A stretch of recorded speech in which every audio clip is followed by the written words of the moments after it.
Un homme est entré dans la vente aux enchères de chevaux de luxe avec une vieille corde et un étalon âgé. Quand le commissaire-priseur a vu les marques du cheval, il a laissé tomber son marteau et tout le monde est resté bouche bée. Les premières lueurs de l'aube filtraient à travers les fenêtres sales de l'hôpital Saint-Antoine quand Amélie Fournier commença son service. Ses pas résonnaient dans les couloirs déserts tandis qu'elle poussait son chariot de nettoyage.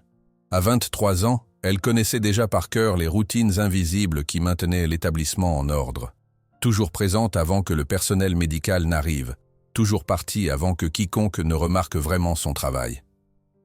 Elle passait la serpillière dans le couloir du 2e étage lorsqu'un groupe d'infirmières émergea de la salle de repos. Leur conversation s'interrompit brusquement à sa vue. Amélie baissa instinctivement la tête, laissant ses cheveux châtains dissimuler partiellement son visage. Trop tard.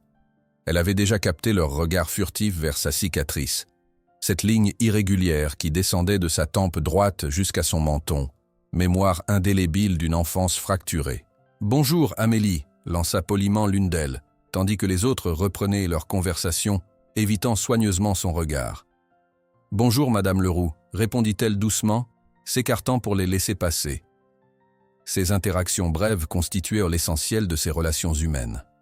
Dans son petit appartement au 6e étage, sans ascenseur à la Courneuve, seuls les dessins de chevaux témoignaient d'une passion qui transcendait sa solitude.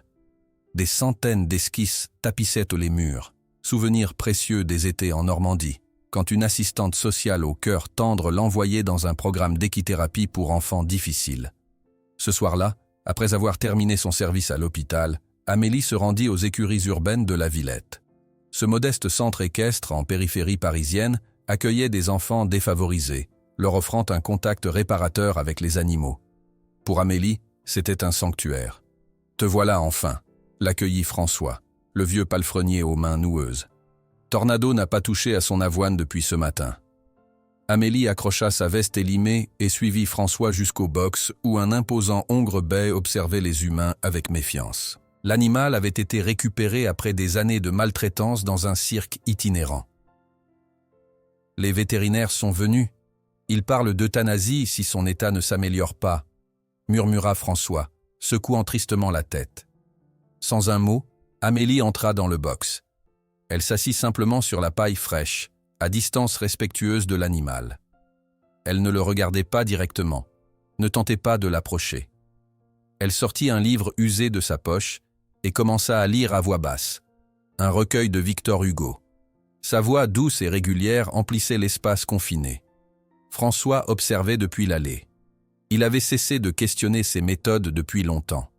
« Tu parles leur langue », lui avait-il dit un jour, quand elle avait calmé un poulain paniqué simplement en s'asseyant près de lui pendant des heures.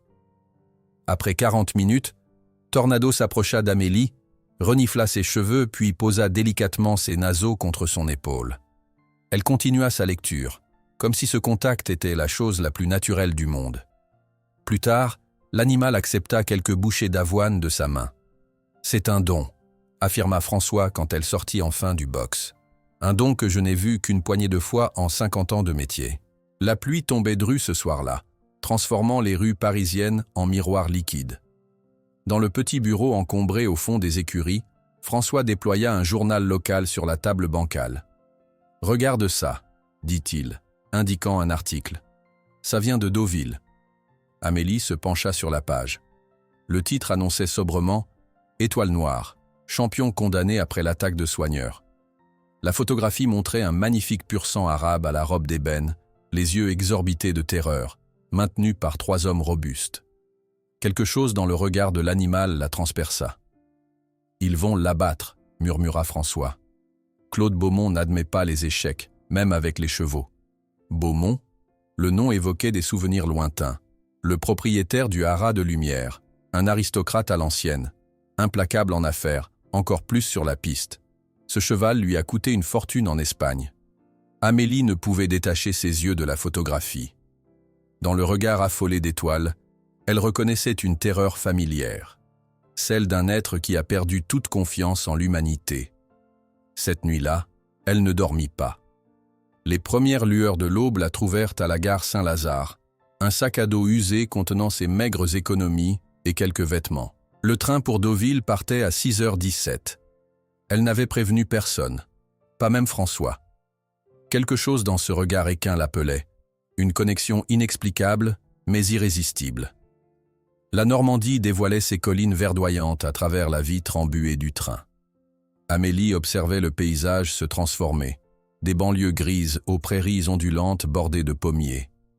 Chaque kilomètre la rapprochait d'une décision prise sur un coup de tête, guidée par une intuition qu'elle-même ne comprenait pas entièrement. Le haras de lumière se dressait majestueusement à quelques kilomètres de Deauville. Des allées immaculées bordées d'arbres centenaires menaient à une demeure en pierre de taille du XVIIIe siècle.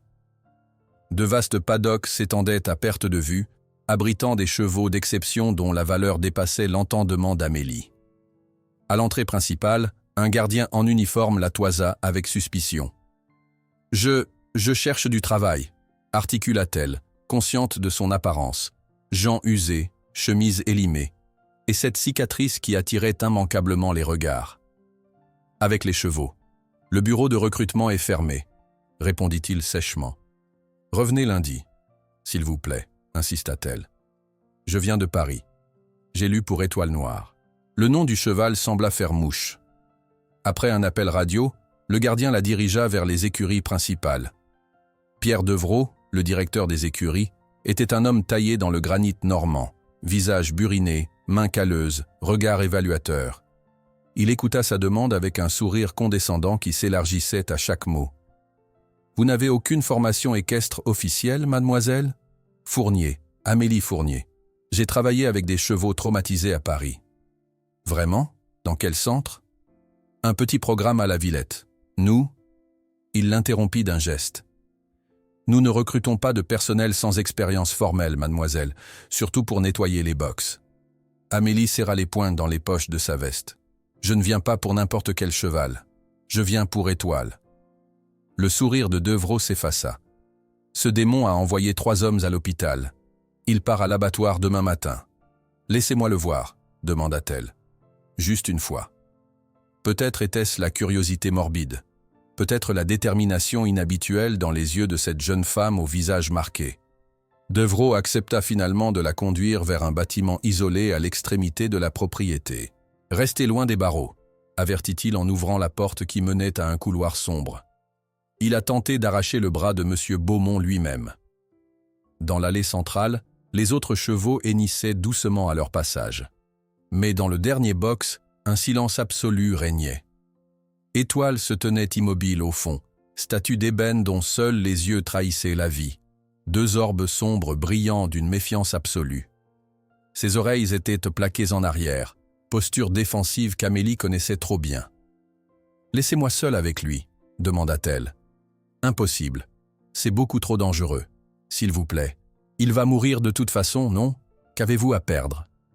Réticent, Devreau s'éloigna de quelques mètres, observant avec une fascination mêlée d'incrédulité. Amélie s'assit simplement sur le sol de paille, à 2 mètres de la porte du box. Elle ne regardait pas directement les talons, ne faisait aucun mouvement brusque. Elle commença à fredonner une vieille chanson normande que lui avait apprise une monitrice d'équitation, lors de ces étés qui constituaient les seuls souvenirs lumineux de son enfance. Les minutes s'écoulaient lentement. 10, 20. Puis, presque imperceptiblement, Étoile fit un pas en avant, puis un autre. Devreau observait, bouche bée, tandis que l'animal baissait légèrement la tête, humant l'air dans la direction de l'étrange visiteuse. Amélie continuait de chanter, regardant maintenant directement le cheval. Leurs regards se croisèrent, celui de la jeune femme marqué par la vie, celui de l'animal marqué par la peur. « Que se passe-t-il ici ?» La voix grave résonna dans l'écurie comme un coup de tonnerre. Claude Beaumont, impeccable dans sa tenue d'équitation, avançait dans le couloir à grands pas. Au son de cette voix, Étoile recula violemment, heurtant la paroi du box. « Qui a autorisé cette intrusion ?» exigea Beaumont, dévisageant Devreau puis Amélie. « Je l'ai trouvée à l'entrée, monsieur. Elle insistait pour... »« Je peux le sauver, monsieur, » interrompit Amélie, se relevant lentement. « Le sauver ?» Beaumont laissa échapper un rire sans joie. « Cet animal est irrécupérable. Il a attaqué 3 de mes meilleurs hommes. » Il a peur, répondit-elle simplement. Il a été maltraité. Beaumont plissa les yeux. Comment osez-vous insinuer? Pas par vous, monsieur. Avant, regardez-le. Ce n'est pas de l'agressivité naturelle, c'est de la terreur. L'aristocrate observa la jeune femme de haut en bas, notant sa tenue modeste, son visage marqué. Et qu'est-ce qu'une... Il hésita, cherchant ses mots. Une personne comme vous connaît des pur-sang arabes? Je connais la douleur, répondit Amélie, soutenant son regard. Et lui aussi. Quelque chose dans ces paroles simples sembla atteindre Beaumont. Peut-être la conviction dans la voix d'Amélie, peut-être l'investissement perdu dans cet animal précieux. 3 jours, déclara-t-il finalement. Vous avez 3 jours pour montrer un progrès, ou il part à l'abattoir. Pierre vous donnera une chambre dans les logements du personnel. Lorsqu'ils se retirèrent, Amélie retourna s'asseoir près du box. Dans l'obscurité grandissante, elle murmura « On m'a aussi appelé irrécupérable, mon étoile. Il se trompait à mon sujet. Il se trompe à ton sujet. » Le cheval noir s'approcha lentement de la grille et, pour la première fois depuis des mois, ne recula pas quand une main humaine se leva dans sa direction. Il n'y avait pas encore de contact, seulement 2 êtres brisés respirant le même air, reconnaissant dans l'autre une douleur familière. Le cheval noir s'approcha lentement de la grille et, pour la première fois depuis des mois, ne recula pas quand une main humaine se leva dans sa direction. Il n'y avait pas encore de contact, seulement 2 êtres brisés respirant le même air, reconnaissant dans l'autre une douleur familière. La brume matinale enveloppait encore les écuries du haras de lumière lorsqu'Amélie franchit les portes du bâtiment isolé. L'aube normande colorait à peine l'horizon et le silence n'était rompu que par le bruissement occasionnel de la paille et les souffles réguliers des chevaux endormis. Elle s'était levée bien avant les premiers palefreniers, déterminée à établir une routine qu'Étoile pourrait anticiper. Elle s'installa sur un petit tabouret en bois qu'elle avait trouvé dans un coin de l'écurie et sortit de son sac un recueil de poèmes de Victor Hugo. Sa voix, douce et mesurée, s'éleva dans la pénombre. Demain, dès l'aube, à l'heure où blanchit la campagne, je partirai. Dans le box, Étoile restait immobile, ses oreilles orientées vers cette voix qui ne demandait rien, n'exigeait rien. Ses naseaux frémissaient légèrement, analysant l'odeur désormais familière de cette humaine étrange qui ne se comportait comme aucune autre. Pierre Devereux apparut 1 heure plus tard, s'arrêtant net en découvrant Amélie déjà installée. « Vous êtes là depuis quand ?» demanda-t-il, visiblement surpris. « Depuis l'aube » répondit-elle sans lever les yeux de son livre. « Et c'est tout ce que vous faites? Lire? J'établis une routine. Il doit savoir que je suis prévisible, qu'il n'y aura pas de surprise. » Pierre secoua la tête avec dérision. « Vous perdez votre temps. Beaumont veut du progrès, pas des récitals de poésie. » Amélie ferma doucement son livre. « Le progrès avec un animal traumatisé n'est pas linéaire, monsieur Devereux. La confiance se construit d'abord sur la certitude que rien de mal n'arrivera. » 3 jours, rappela sèchement Pierre. C'est tout ce que vous avez. Lorsqu'il s'éloigna, elle rouvrit son livre, reprenant sa lecture là où elle l'avait interrompu. Étoile s'était rapprochée imperceptiblement de la grille pendant leur échange. Plus tard dans la matinée, les autres palefreniers commencèrent leurs tâches quotidiennes.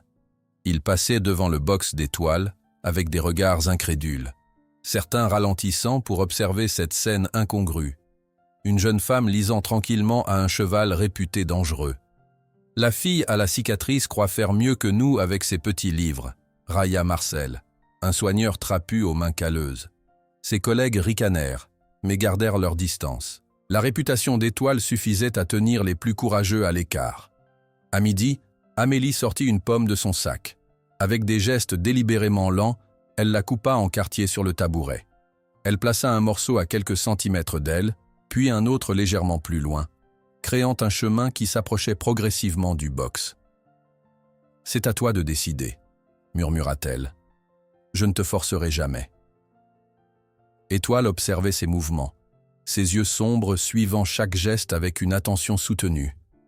Il reniflait l'air, captant l'odeur sucrée du fruit, mais restait en retrait. Pierre réapparut en milieu d'après-midi, accompagné de Michel Renard, le vétérinaire de la propriété. L'homme âgé observa Amélie un long moment avant de s'approcher, Intéressante votre approche, commenta-t-il. Vous avez déjà travaillé avec des chevaux maltraités? Oui, à Paris, dans un petit centre qui accueille des animaux abandonnés. Et vous pensez que cela fonctionnera avec un pur sang arabe de cette valeur? Amélie regarda le vétérinaire droit dans les yeux. La valeur monétaire d'un cheval ne change rien à son besoin fondamental de se sentir en sécurité. Michel hocha lentement la tête, un léger sourire étirant ses lèvres. Rafraîchissant d'entendre ça dans un endroit comme celui-ci, murmura-t-il avant de s'éloigner. Les morceaux de pommes restèrent intouchés ce jour-là. Et le lendemain matin, quand Amélie revint avant l'aube, elle trouva Étoile plus près de la grille qu'il ne l'avait jamais été. Le deuxième jour suivit le même rituel. Lecture à voix basse, présence calme, patience absolue. Cette fois, elle apporta des carottes fraîches qu'elle disposa comme la veille, traçant un chemin de confiance que l'animal pourrait suivre à son rythme. En fin d'après-midi, alors que la lumière déclinait, Étoile s'approcha suffisamment pour prendre le morceau de carotte le plus éloigné d'Amélie. Elle continua sa lecture, faisant comme si elle n'avait rien remarqué, mais son cœur battait plus vite. Le soir venu, alors qu'elle dînait seule dans le réfectoire des employés, une jeune femme aux longs cheveux noirs vint s'asseoir en face d'elle. « Je m'appelle Sophie », se présenta-t-elle. « Je m'occupe des poulinières. » Amélie hocha la tête en signe de salut, surprise par cette approche inattendue. « J'ai entendu parler de ce que vous faites avec Étoile », continua Sophie, baissant la voix. « Mon grand-père était gitano. Il disait que les chevaux comme Étoile portent des mémoires, des souvenirs de douleur qui doivent être libérés avant qu'ils puissent faire confiance à nouveau. » « Votre grand-père avait raison, » répondit doucement Amélie. « Les traumatismes ne s'effacent pas avec la force. Les autres se moquent de vos méthodes, » avertit Sophie. « Il parie que vous échouerez. Ce n'est pas important. Seule Étoile compte. » Sophie sourit. « Si vous avez besoin d'aide, je suis là. Pas tous ici sont fermés aux anciennes façons. » Le troisième jour arriva, lourd de l'ultimatum de Beaumont. Amélie sentait la pression monter tandis qu'elle s'installait pour sa lecture matinale. Étoile semblait le sentir également, plus nerveux que les jours précédents. Vers 10 heures, l'arrivée de 3 silhouettes perturba leur routine. Claude Beaumont, accompagné de 2 hommes en costume coûteux, se dirigeait vers le box. « Voici notre expérience sociale », annonça Beaumont avec un sourire rigide. « Messieurs, je vous présente Mademoiselle Fournier qui prétend pouvoir dompter Étoile par la poésie. » Les hommes échangèrent des regards amusés. « Des acheteurs potentiels », expliqua Beaumont à Amélie. « Ils veulent voir si cela vaut la peine de risquer un investissement dans cet animal problématique. »« Il n'est pas prêt pour des étrangers », protesta Amélie, observant Étoile qui s'était déjà retirée au fond de son box. « Votre délai est écoulé, mademoiselle. Montrez-nous du progrès maintenant, ou c'est terminé. » Sous pression, Amélie demanda quelques minutes seule avec Étoile. À sa grande surprise, Beaumont accepta, entraînant ses invités à l'écart. Elle s'approcha alors de la porte du box et, pour la première fois, l'ouvrit doucement. Le cœur battant, elle entra dans l'espace d'Étoile, prenant soin de rester dans un coin sans avancer vers lui. Elle s'assit simplement sur la paille fraîche, murmurant des paroles rassurantes. Lorsque les hommes revinrent, ils trouvèrent la jeune femme assise au centre du box, immobile, tandis qu'Étoile se tenait à distance, les oreilles dressées vers elle.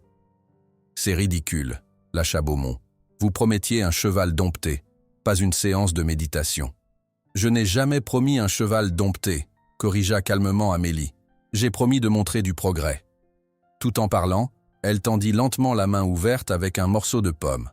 Pour la stupéfaction des observateurs, Étoile s'approcha avec précaution, prenant délicatement la nourriture dans sa paume, le premier contact volontaire avec un humain depuis des mois. « Impressionnant, mais insuffisant, » déclara l'un des acheteurs. « Nous avons besoin d'un animal qui puisse être monté, pas seulement nourri. » Beaumont raccompagna ses visiteurs, puis revint confronter Amélie qui était sortie du box. « Vous avez eu votre chance. Demain, il sera envoyé à l'abattoir. » La nouvelle se répandit rapidement.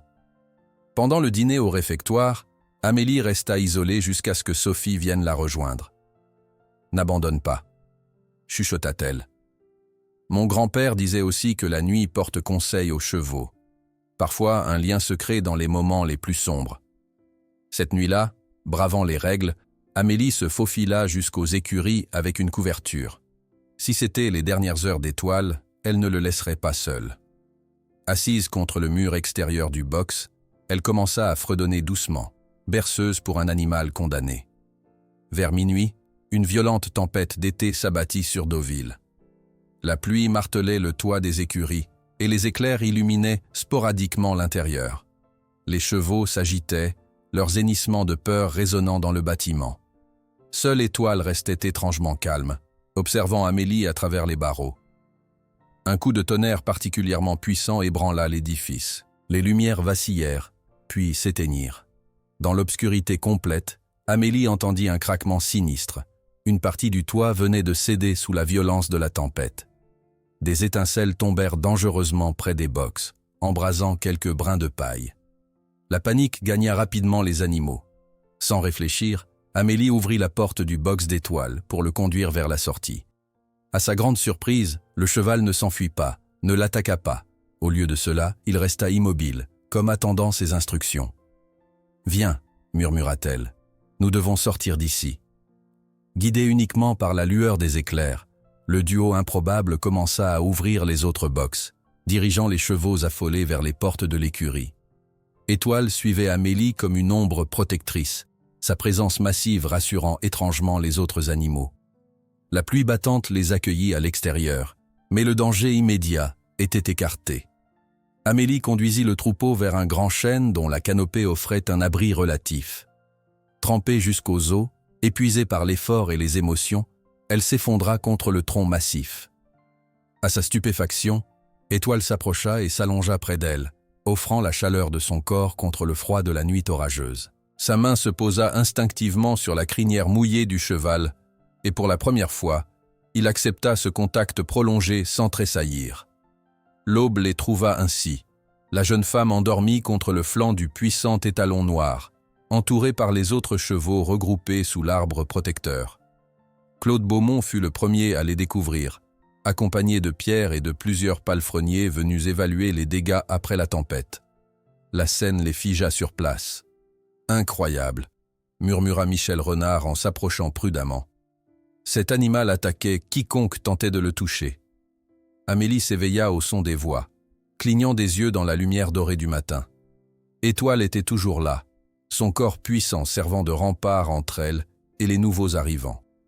Dans les yeux de Beaumont, quelque chose avait changé. Il observait ce tableau improbable, ces précieux chevaux saufs, l'animal qu'il croyait irrécupérable devenu protecteur, et cette jeune femme au visage marqué qui avait accompli en une nuit ce que ses meilleurs hommes n'avaient pu faire en des mois. Le miracle n'était pas qu'Étoile avait cessé d'être dangereux. Le miracle était qu'à travers la tempête, deux êtres brisés avaient trouvé dans l'autre une raison de faire confiance à nouveau. Au matin suivant, Claude Beaumont trouva ses précieux chevaux en sécurité dans le champ, abrités de la pluie sous un grand chêne. Parmi eux, Étoile demeurait proche d'Amélie qui dormait adossée contre son flanc, sa main délicatement posée sur sa crinière. « Incroyable !» murmura Michel Renard en s'approchant prudemment. Cet animal attaquait quiconque tentait de le toucher. Dans les jours qui suivirent cette nuit orageuse, l'atmosphère aux harasses de lumière changea subtilement mais indéniablement. L'image d'Amélie endormie contre le flanc d'Étoile avait créé une onde de choc silencieuse qui se propageait à travers la propriété. Les palefreniers qui empruntaient autrefois des détours pour éviter le box de l'étalon fou ralentissaient désormais leurs pas, observant avec une curiosité non dissimulée cette jeune femme qui lisait tranquillement à un cheval qui, quelques jours plus tôt, était considéré comme irrécupérable. Claude Beaumont, visiblement impressionné malgré sa réticence, avait accordé à Amélie un délai supplémentaire sans même qu'elle ait à le demander. « Continuez », avait-il simplement dit, « mais je veux des rapports quotidiens sur ses progrès. » Ce matin-là, alors qu'Amélie approchait des écuries, elle remarqua une silhouette familière qui l'attendait à l'entrée. Madame Laurent, la boulangère du village, tenait un panier couvert d'un linge à carreaux. « Bonjour ma petite », salua la femme rondelette aux joues roses. « J'ai pensé que la fille aux chevaux pourrait apprécier quelques pains frais. » Amélie sourit, touchée par ce geste inattendu. Merci beaucoup, Madame Laurent, c'est très gentil. On parle de vous au village, confia la boulangère en baissant la voix. Personne n'avait jamais approché l'étalon noir sans se faire attaquer. Vous avez un don. Ce n'était pas la première manifestation de cette bienveillance nouvelle. La veille, le vieux Gustave, ferreur à la retraite depuis une décennie, s'était présenté spontanément pour examiner les sabots d'Étoile. Les meilleurs sabots de Normandie, avait-il déclaré avec autorité après son inspection. Fort, comme la demoiselle qui l'a sauvé. Cette reconnaissance tacite de la communauté réchauffait le cœur d'Amélie, elle qui avait passé sa vie dans l'anonymat des marges. Pour la première fois, on la voyait pour ce qu'elle pouvait apporter, non pour la cicatrice qui barrait son visage.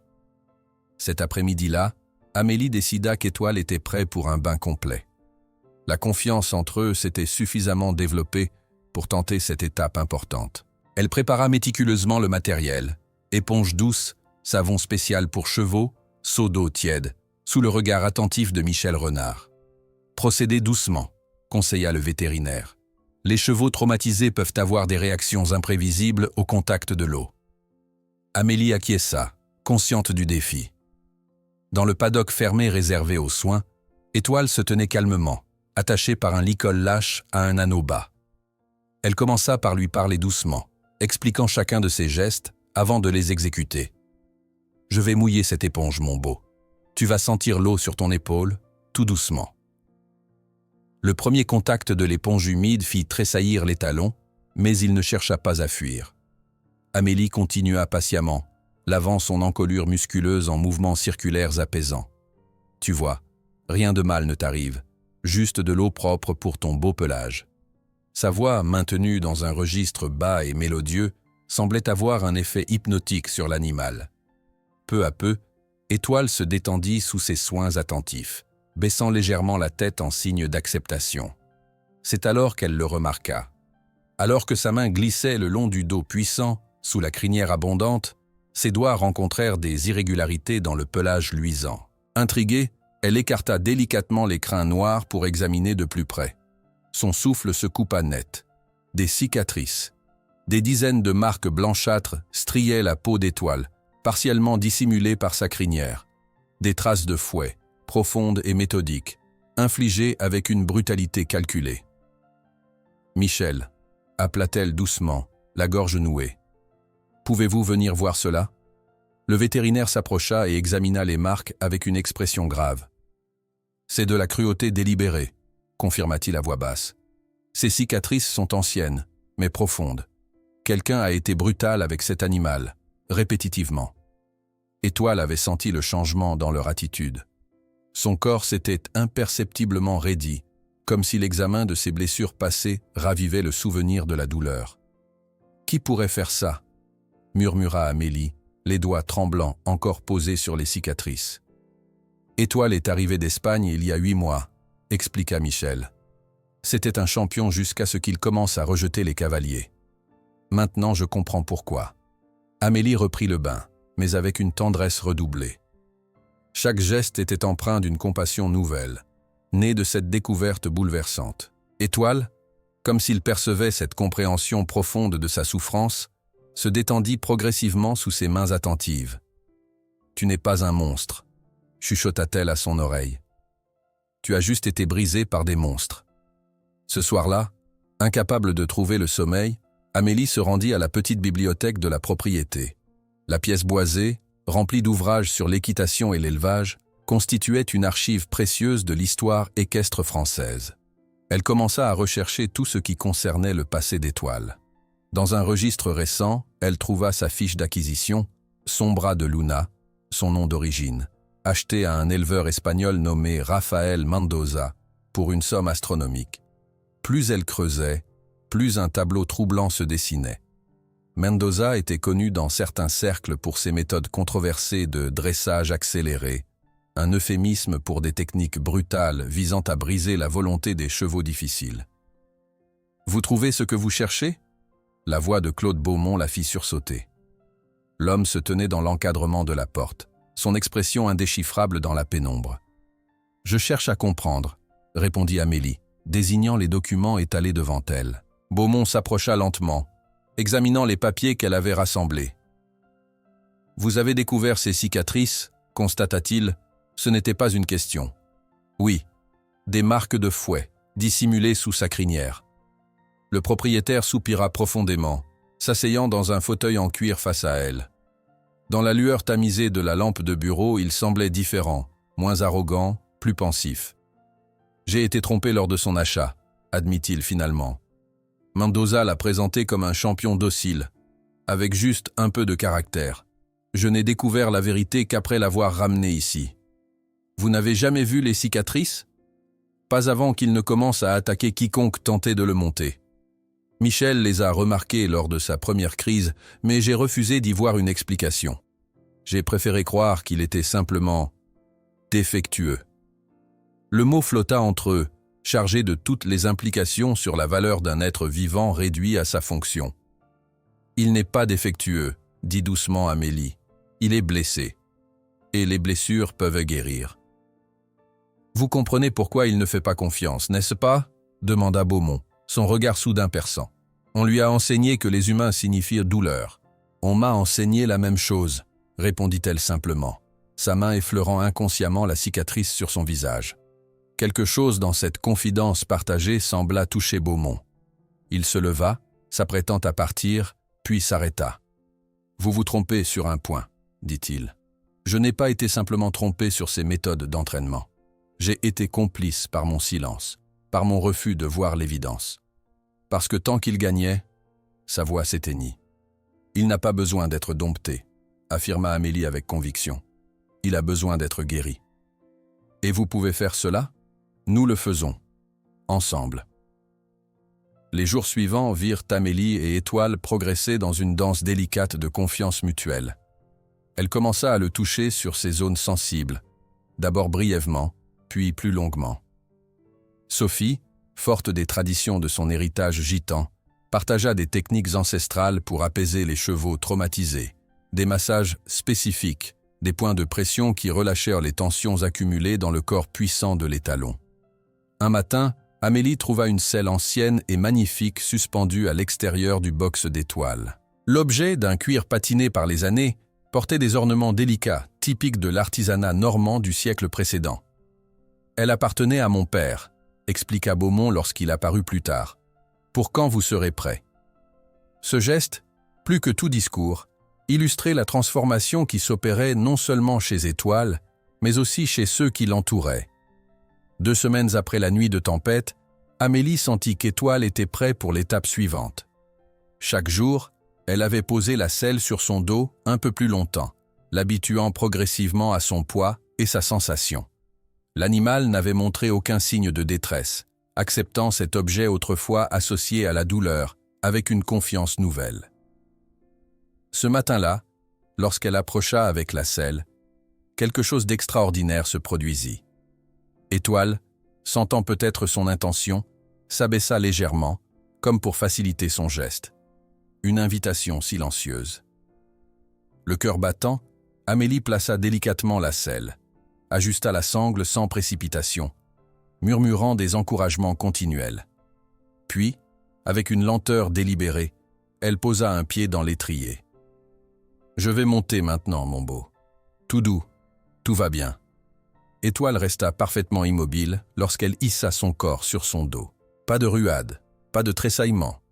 Juste une acceptation tranquille de ce poids humain, le premier qu'il accueillait volontairement depuis des mois. Ils sortirent ensemble dans la cour, puis, encouragés par ce succès initial, se dirigèrent vers les vastes plages de Deauville qui s'étendaient à quelques kilomètres. L'aube peignait le ciel de teintes roses et dorées, et la plage déserte offrait un terrain idéal pour cette première vraie sortie. Il n'y eut pas de galop effréné, pas de démonstration spectaculaire, seulement une promenade tranquille le long du rivage, les sabots d'Étoile laissant des empreintes éphémères dans le sable humide. Mais dans cette simplicité résidait un triomphe plus grand que n'importe quelle victoire en compétition. À leur retour au haras, ils trouvèrent une petite foule qui les attendait, des palefreniers, des voisins, des curieux attirés par les récits de cette jeune femme à la cicatrice qui parlait la langue des chevaux blessés. Claude Beaumont se tenait au centre, un sourire inhabituel adoucissant ses traits austères. « Magnifique », déclara-t-il avec une admiration sincère. Il sera la vedette du marché d'automne. Le sourire d'Amélie s'évanouit instantanément. Marché? Bien sûr, c'est pour cela que nous avons récupéré un animal aussi précieux, pour le vendre à un prix premium.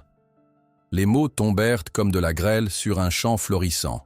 Amélie caressa machinalement l'encolure d'étoile, ses doigts trouvant instinctivement les cicatrices que lui seul connaissait véritablement. « Il n'est pas prêt », murmura-t-elle. Mais dans les yeux calculateurs de Beaumont, elle voyait que la décision était déjà prise. La valeur d'étoile était maintenant mesurée en euros, pas en confiance gagnée. La valeur d'étoile était maintenant mesurée en euros, pas en confiance gagnée. Les affiches apparurent d'abord dans le village, plaçardées sur les devantures des boulangeries et des cafés. Puis, elles envahirent Deauville, leurs couleurs vives attirant l'œil des passants. « Grand marché équestre d'automne », annonçait-elle en lettres dorées. Et au centre, majestueux sur fond bleu nuit, Étoile apparaissait dans toute sa splendeur retrouvée. La légende, imprimée en caractères élégants, proclamait « Le miracle de lumière, l'indomptable dompté ». Nulle part le nom d'Amélie n'était mentionné, pas plus que ses méthodes. Ce matin-là, en découvrant l'une de ces affiches collées près de l'entrée du haras, Amélie sentit son cœur se serrer. La date du marché avait été fixée, dans exactement 3 semaines. 21 jours avant que la confiance patiemment construite ne soit potentiellement brisée à jamais. L'atmosphère au haras de lumière avait radicalement changé. Des experts en marketing arpentaient désormais les allées, appareils photo en main, traitant Étoile comme une marchandise de luxe à présenter sous son meilleur jour. « Nous voulons le photographier en plein galop », exigea un homme au costume impeccable, consultant sa tablette. « Avec le soleil couchant en arrière-plan, ça donnera une image puissante pour le catalogue. » Amélie, témoin silencieuse de ces discussions, observait comment Étoile, malgré ses progrès, tressaillait encore au son de certaines voix trop autoritaires, comment ses oreilles se plaquaient en arrière face aux mouvements brusques des étrangers. Beaumont lui-même semblait transformé, revenu à son persona d'homme d'affaires implacable. Il insistait pour qu'Amélie démontre avec Étoile des manœuvres toujours plus impressionnantes devant de potentiels acheteurs. « Faites-lui sauter la rangée d'obstacles complète », ordonna-t-il après une démonstration qu'il jugeait trop modeste. « Les acheteurs veulent du spectacle, pas une simple promenade. »« Il n'est pas prêt pour ça », protesta Amélie, caressant l'encolure frémissante d'Étoile. « Et il n'est pas un animal de cirque. Il est un investissement, » répondit Beaumont froidement. « Un qui doit rapporter. » Leurs échanges, autrefois empreints d'un respect naissant, se teintaient désormais d'une tension palpable. Michel Renard, le vétérinaire, surprit Amélie seule dans les écuries cette nuit-là, les yeux rougis par des larmes silencieuses. « Des acheteurs américains ont manifesté un intérêt particulier, » lui confia-t-il à voix basse. « J'ai entendu Beaumont au téléphone. Ils veulent utiliser Étoile dans des rodéos thématiques, le sauvage dompté comme attraction principale.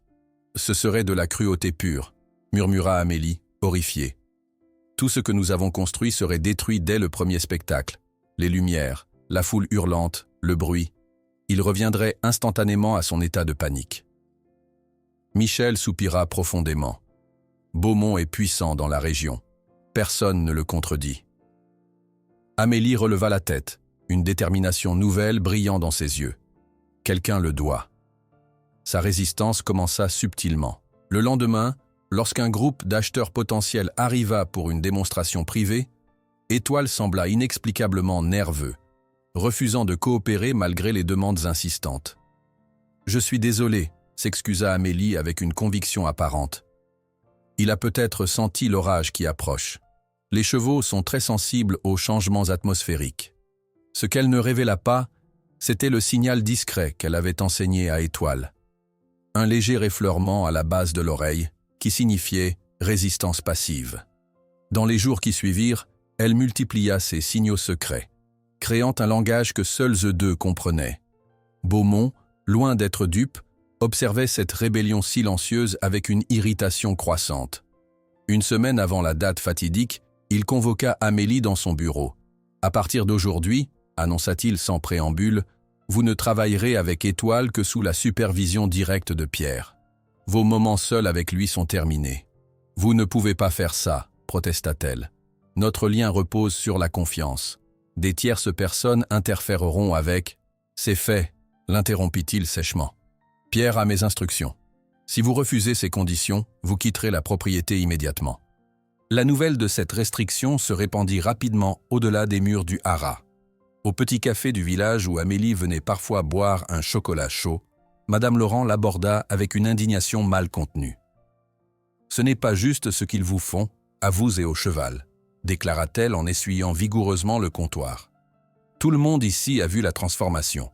C'était un animal terrorisé, et vous l'avez ramené à la vie. » Amélie haussa les épaules avec une résignation apparente. « La vie est rarement juste, Madame Laurent. Mais elle peut l'être davantage si on lutte pour ça, » insista la boulangère, ses yeux brillants d'une détermination surprenante. Dans les jours qui suivirent, une résistance inattendue s'organisa autour d'Amélie. Le vieux Gustave, convoqué pour poser de nouvelles ferrures à étoiles en prévision du marché, croisa fermement les bras.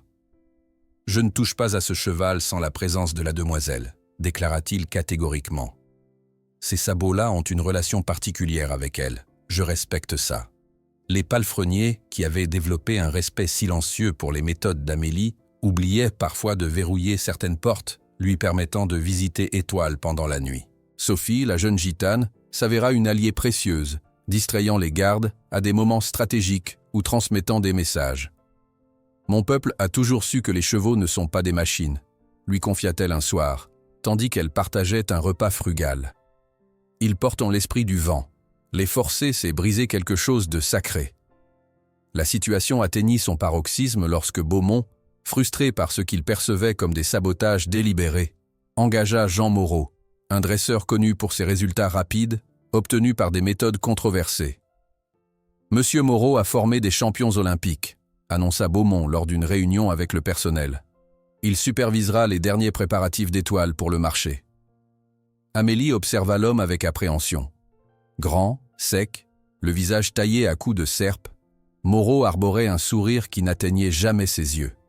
Et dans sa main, comme une extension de son autorité, pendait un fin stick en cuir tressé.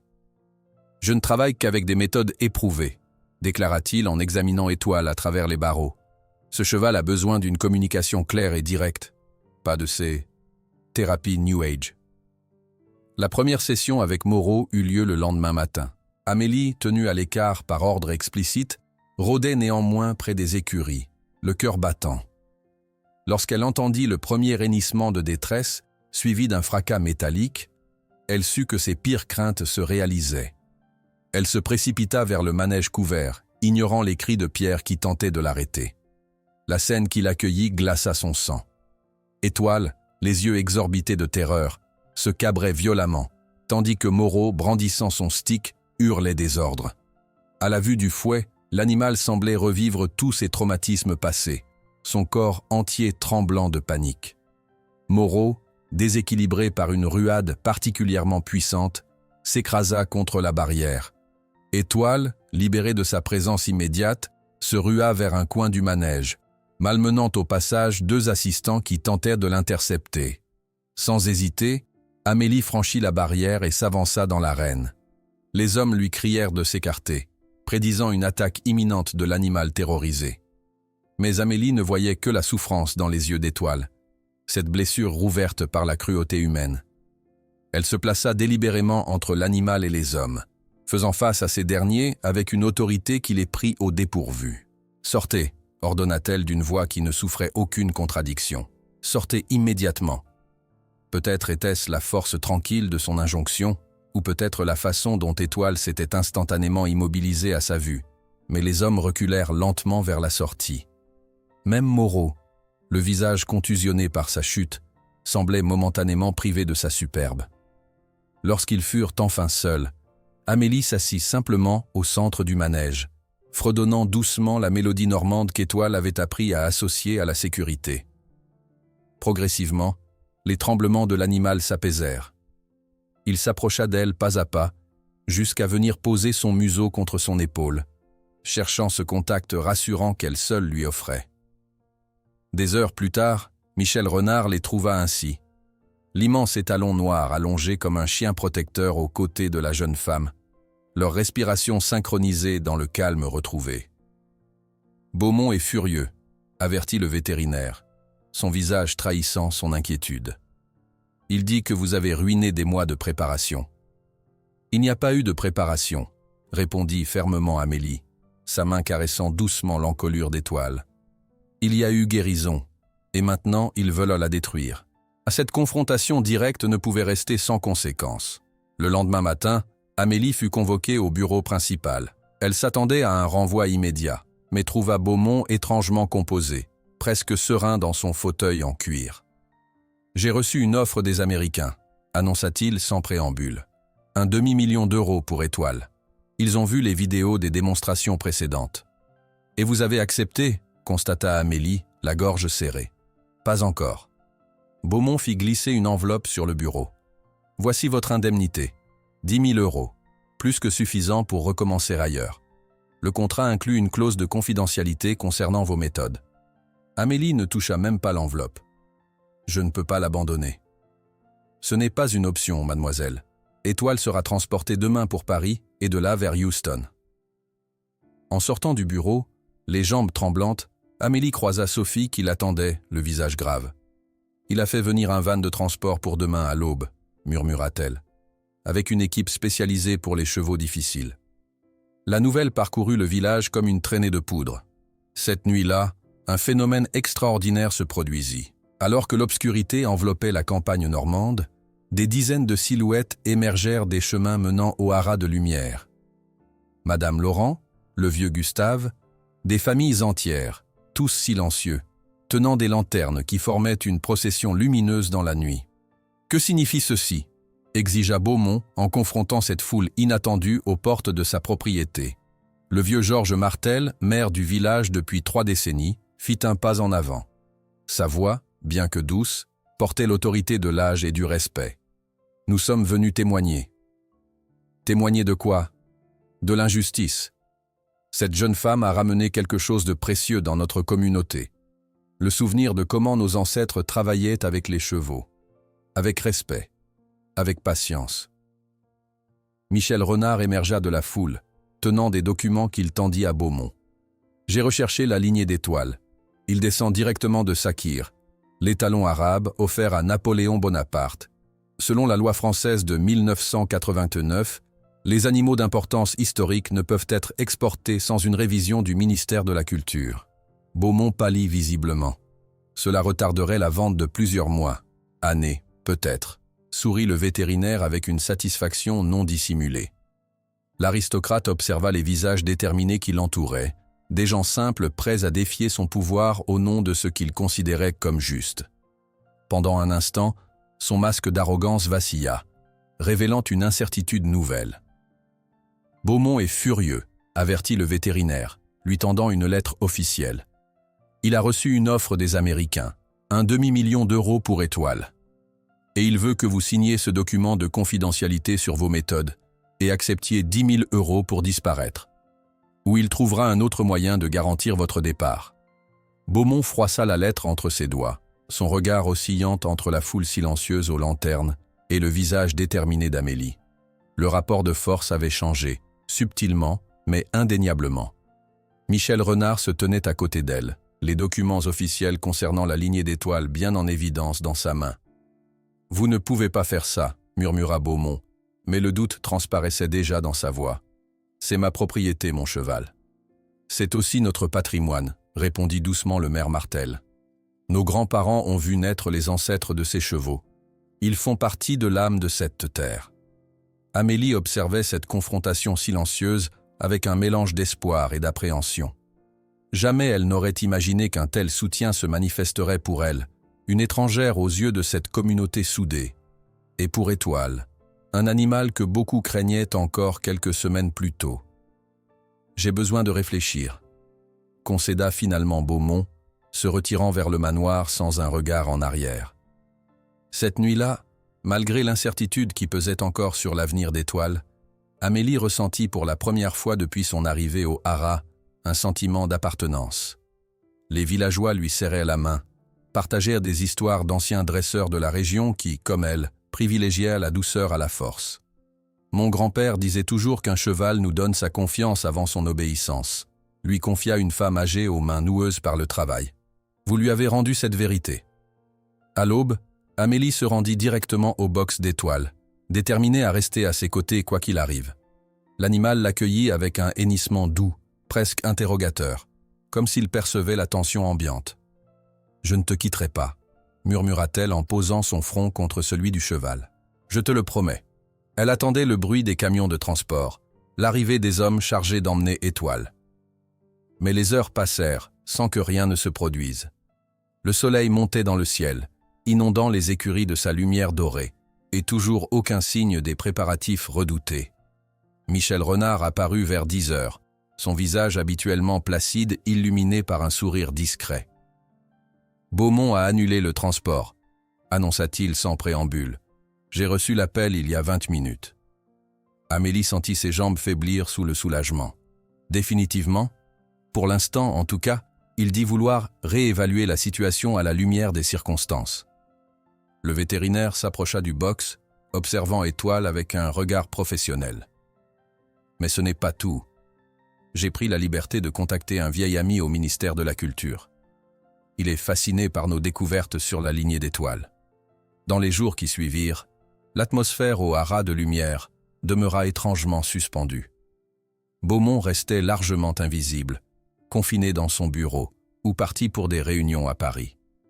Les affiches du marché d'automne avaient mystérieusement disparu des murs du village, remplacées par une simple annonce de report pour raisons administratives. Amélie reprit son travail quotidien avec Étoile, soulagée de retrouver la tranquillité de leur routine. L'étalon semblait lui aussi apaisé, comme s'il comprenait qu'un danger avait été écarté. Ses mouvements étaient plus fluides, son regard plus confiant. Un matin, alors qu'elle brossait délicatement sa robe d'ébène, elle entendit des pas s'approcher. Sophie courait vers elle, le visage animé d'une excitation inhabituelle. « Il faut que tu viennes, maintenant !» s'exclama-t-elle haletante. « Le ministère, ils sont là !» Au manoir principal, une délégation officielle était réunie dans le grand salon.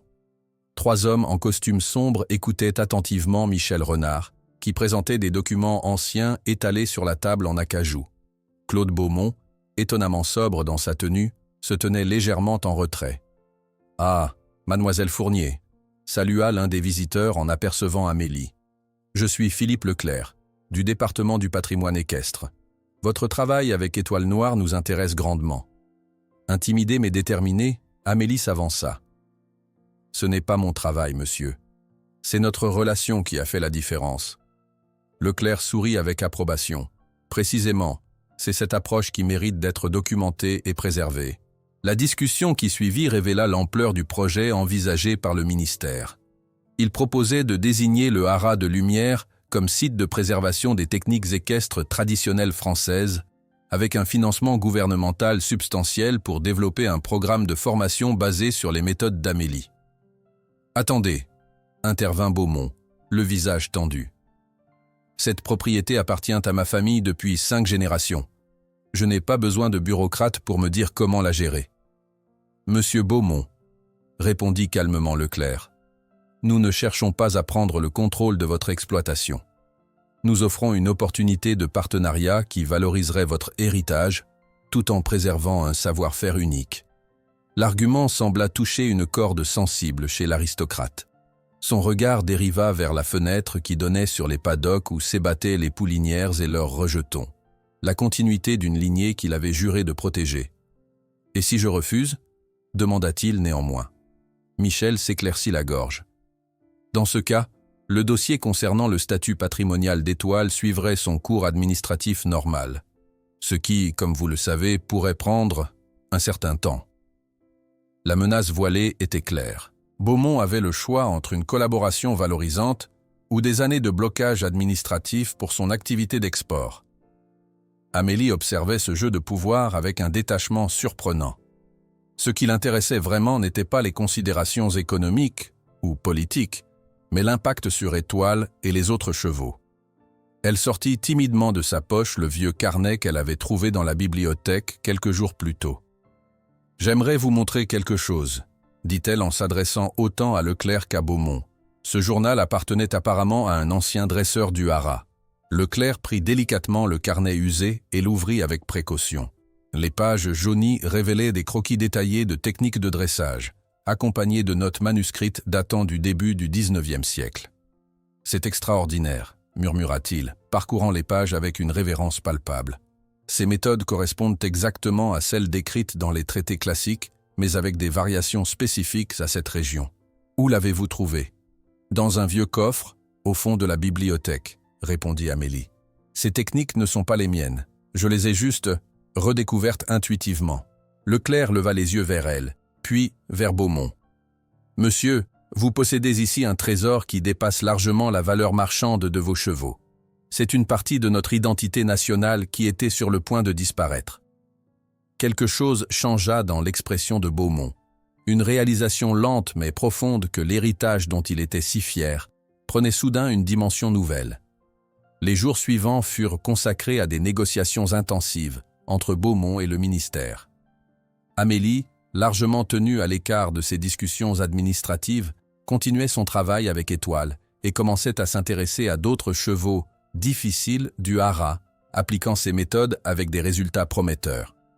Un matin, elle reçut une enveloppe portant le cachet d'une ville voisine. À l'intérieur, une lettre manuscrite. « Mademoiselle, nous avons entendu parler de votre travail avec l'étalon noir.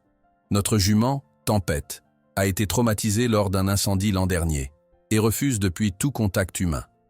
Les vétérinaires parlent d'euthanasie. Pourriez-vous nous aider? Nous sommes prêts à vous accueillir ou à vous l'amener, selon ce qui conviendrait le mieux. Avec espoir, famille Doucet. » Cette lettre fut suivie d'une autre, puis d'une autre encore. Des propriétaires désespérés, des éleveurs confrontés à des comportements qu'ils ne comprenaient pas, tous se tournaient vers cette jeune femme dont la réputation commençait à s'étendre au-delà des limites du village. Un soir, alors qu'elle triait ses demandes croissantes, assise sur un ballot de foin près du box d'Étoile, Beaumont apparut dans l'encadrement de la porte. Il observa un moment cette scène paisible, l'étalon autrefois redouté qui somnolait tranquillement, tandis qu'Amélie lisait à la lueur d'une lanterne. « Combien de temps vous faudrait-il pour répondre à toutes ces demandes ?» demanda-t-il, désignant la pile de lettres. Amélie sursauta légèrement, surprise par cette apparition inattendue. « Des années, probablement, et je ne suis pas sûr d'avoir les compétences pour tous les cas. » Beaumont hocha pensivement la tête. « Venez avec moi, j'ai quelque chose à vous montrer. » Il la conduisit à travers la propriété, jusqu'à une zone qu'elle n'avait jamais explorée. Au bout d'un chemin bordé de peupliers se dressait une vaste structure en pierre, un ancien bâtiment agricole visiblement inutilisé depuis longtemps. Mon grand-père utilisait cet espace pour les chevaux en convalescence, expliqua Beaumont en poussant la lourde porte en bois. Il est vide depuis des décennies. À l'intérieur, malgré la poussière et les toiles d'araignée, on devinait la majesté passée du lieu. De hautes fenêtres cintrées laissaient filtrer la lumière du soir, illuminant un espace qui aurait pu accueillir une vingtaine de boxes. Avec quelques rénovations, continua Beaumont, cet endroit pourrait devenir un centre spécialisé pour les cas comme Étoile. Les fonds du ministère couvriraient largement les travaux. Amélie restait sans voix, essayant de comprendre cette transformation soudaine chez l'homme qui, quelques jours plus tôt encore, était prêt à vendre Étoile au plus offrant. « Pourquoi ce changement ?» demanda-t-elle finalement. Beaumont resta silencieux un long moment, son regard perdu dans les rayons de soleil qui dansaient à travers la poussière en suspension. « Disons que j'ai été confronté à certaines vérités sur l'héritage que je prétends honorer. » Le lendemain matin, quand Amélie arriva aux écuries, elle trouva Michel et Sophie qui l'attendaient, leurs visages illuminés par un enthousiasme contagieux. « Il l'a fait !» annonça Sophie en sautillant presque. « Beaumont a signé l'accord avec le ministère. Le projet est approuvé. » Michel sourit, plus mesuré mais tout aussi satisfait. « C'est officiel. Le haras de Lumière abritera désormais un centre de préservation des techniques équestres traditionnelles. Et devine qui est proposée comme directrice technique ?» Amélie sentit une émotion contradictoire l'envahir. Joie pour Étoile et les autres chevaux qui bénéficieraient de ce projet, mais aussi une incrédulité teintée de méfiance. Beaumont avait-il vraiment changé, ou était-ce simplement une nouvelle stratégie commerciale? Comme pour répondre à sa question silencieuse, une nouvelle affiche apparut le jour même à l'entrée du haras, remplaçant celle du marché d'automne. Elle annonçait simplement « Grande démonstration d'harmonie équestre, la nouvelle tradition de lumière ». Le lendemain matin, un nouvel avis remplaçait les affiches du marché aux enchères. « Grande démonstration d'harmonie équestre ». Et lorsqu'Amélie rencontra Beaumont dans les écuries, il dit énigmatiquement « Peut-être y a-t-il une valeur dans certaines traditions qui ne peut être mesurée en euros », laissant Amélie se demander quelle nouvelle stratégie l'astucieux homme d'affaires planifiait maintenant. Peut-être y a-t-il une valeur dans certaines traditions qui ne peut être mesurée en euros, avait dit Beaumont, laissant Amélie perplexe face à cette transformation apparente. Était-ce sincère ou simplement une nouvelle stratégie commerciale plus sophistiquée? Les jours suivants amenèrent une restructuration complète du projet initial. Au lieu d'un simple élan, Beaumont proposait désormais une démonstration publique des méthodes d'Amélie. Des réunions quotidiennes se tenaient dans la bibliothèque du manoir, où Beaumont, Michel Renard et Philippe Leclerc du ministère élaboraient le programme de l'événement. Ce sera une vitrine pour les techniques traditionnelles, expliquait Beaumont avec une animation qu'Amélie ne lui connaissait pas. Nous montrerons que l'excellence équestre française ne réside pas seulement dans les résultats, mais dans le processus. Amélie participait à ces discussions avec un mélange de prudence et d'espoir. Si le format de démonstration protégeait Étoile d'une vente immédiate, elle craignait toujours que l'animal ne soit considéré comme un simple produit à valoriser. Un matin, alors qu'elle traversait la cour principale après une séance matinale avec Étoile, Sophie l'intercepta, le souffle court comme si elle avait couru. « Tu savais que Beaumont avait un frère ?» demanda-t-elle à voix basse, vérifiant que personne ne les écoutait. « Un frère ? Non, il n'en a jamais parlé. » Sophie l'entraîna vers un banc à l'écart. « Mon père m'a raconté hier soir. Il s'appelait Julien. Il est mort dans un accident de cheval quand il avait 17 ans. » Cette révélation troubla Amélie. Quand est-ce arrivé? Il y a presque 20 ans. Mais le plus étrange, Sophie hésita, comme si elle pesait le poids de ses paroles. C'est que Julien était connu pour sa douceur avec les chevaux, complètement à l'opposé des méthodes que son père imposait. Cette information éclairait d'un jour nouveau le comportement contradictoire de Beaumont. Intriguée, Amélie décida d'en apprendre davantage sur cette histoire familiale. L'après-midi même, elle se rendit au village pour rencontrer Henri Lefort, un ancien employé du haras maintenant retraité, que Sophie lui avait recommandé. La petite maison en pierre, nichée à l'extrémité du village, était entourée d'un jardin méticuleusement entretenu, où des rosiers anciens côtoyaient des légumes bien alignés. « Entrez, entrez !» l'accueillit le vieil homme aux épaules voûtées mais au regard vif. « Sophie m'a prévenu de votre visite. C'est donc vous, la fille qui parle aux chevaux blessés. » Amélie sourit timidement. « Je ne leur parle pas vraiment, je les écoute surtout. C'est la même chose au fond, » répondit Henri en lui servant un cidre fait maison. C'est ce que faisait le jeune Julien. La conversation dériva naturellement vers le sujet qui intéressait Amélie. Henri semblait initialement réticent à évoquer le passé douloureux de la famille Beaumont, mais après quelques verres de cidre, sa langue se délia. « J'étais responsable des yearlings à l'époque, » raconta-t-il, sortant une boîte en métal d'un buffet ancien. Il en extirpa une photographie jaunie par le temps. Voilà les deux frères. L'image montrait deux adolescents près d'un poulain. Le plus grand, Claude, présuma Amélie, arborait déjà cette posture rigide qu'elle lui connaissait. Le plus jeune, en revanche, avait un visage ouvert et rieur, sa main posée délicatement sur l'encolure de l'animal. Julien avait ce que nous appelons des mains de soie, expliqua Henri avec nostalgie. Les chevaux les plus nerveux se calmaient sous ses doigts. Son père détestait ça. Il y voyait de la faiblesse. Que s'est-il passé entre eux? Henri soupira profondément. Le vieux Beaumont était un homme de la vieille école. Pour lui, un cheval devait être dominé, pas compris. Il humiliait constamment Julien devant les employés, surtout quand le garçon réussissait là où les méthodes brutales échouaient. Il se perdit un instant dans ses souvenirs, puis poursuivit. Un jour, Julien travaillait avec un étalon particulièrement difficile. Claude et leur père se moquaient de ses techniques de femmelette, comme il disait. Mais le cheval progressait, lentement mais sûrement. Sa voix s'assombrit. L'accident est arrivé peu après. Personne ne sait exactement ce qui s'est passé. Julien était seul avec l'étalon. Quand on l'a trouvé, il était trop tard. Et Claude, comment a-t-il réagi? Il a complètement changé. Après l'enterrement, il a pris le contrôle des écuries et a intensifié la discipline. Comme s'il voulait prouver quelque chose, peut-être à son père, peut-être au fantôme de son frère. Cette révélation jetait un éclairage nouveau sur la complexité de Beaumont.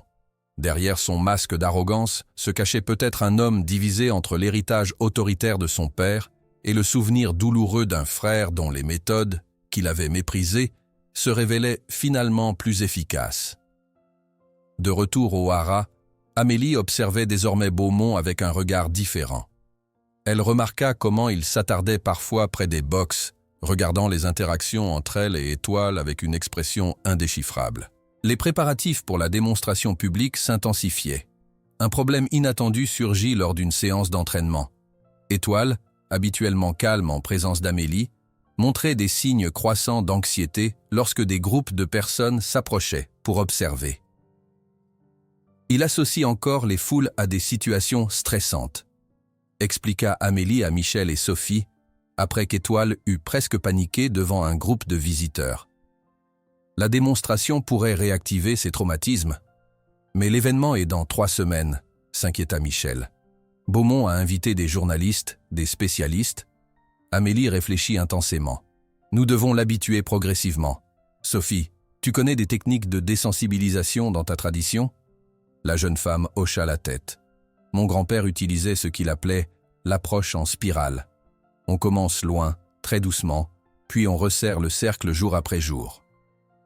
Ensemble, ils élaborèrent un programme d'acclimatation. D'abord des enregistrements de bruits de foule diffusés à faible volume pendant qu'Amélie travaillait avec Étoile, puis l'introduction progressive de petits groupes de visiteurs à distance croissante. Michel contribua avec ses connaissances vétérinaires, suggérant des exercices respiratoires pour aider l'animal à gérer son stress. Leur collaboration fut mise à l'épreuve lors d'une séance particulièrement difficile.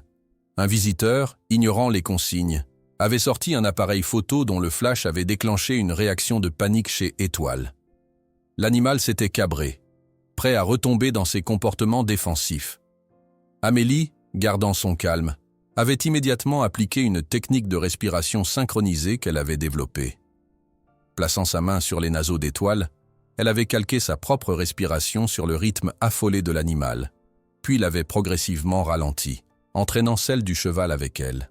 « Incroyable », murmura un des observateurs autorisés, un professeur d'équitation venu de Saumur.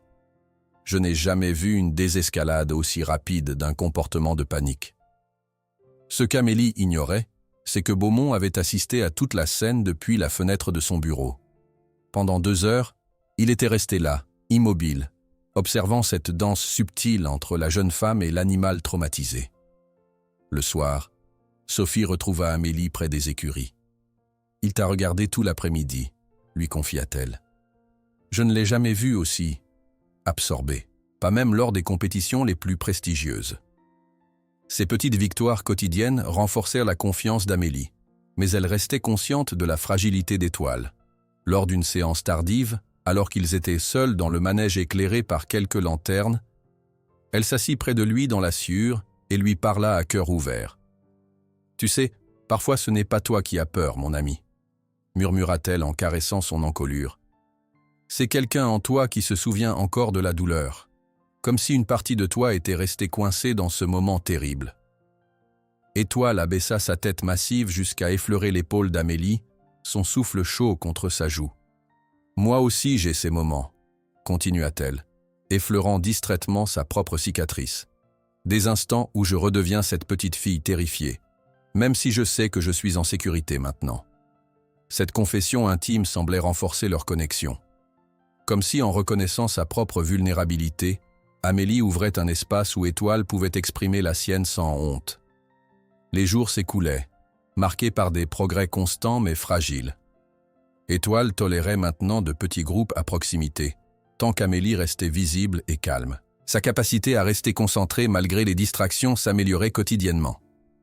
Une semaine avant la grande démonstration, Amélie travaillait tard, peaufinant la chorégraphie qu'il présenterait. Elle voulait montrer l'évolution naturelle de leur relation, pas une série de tours impressionnants qui mettraient l'accent sur la soumission plutôt que sur la coopération. Lorsqu'elle quitta finalement le manège, épuisée mais satisfaite, elle fut surprise de trouver Beaumont, qui l'attendait dans l'ombre du couloir.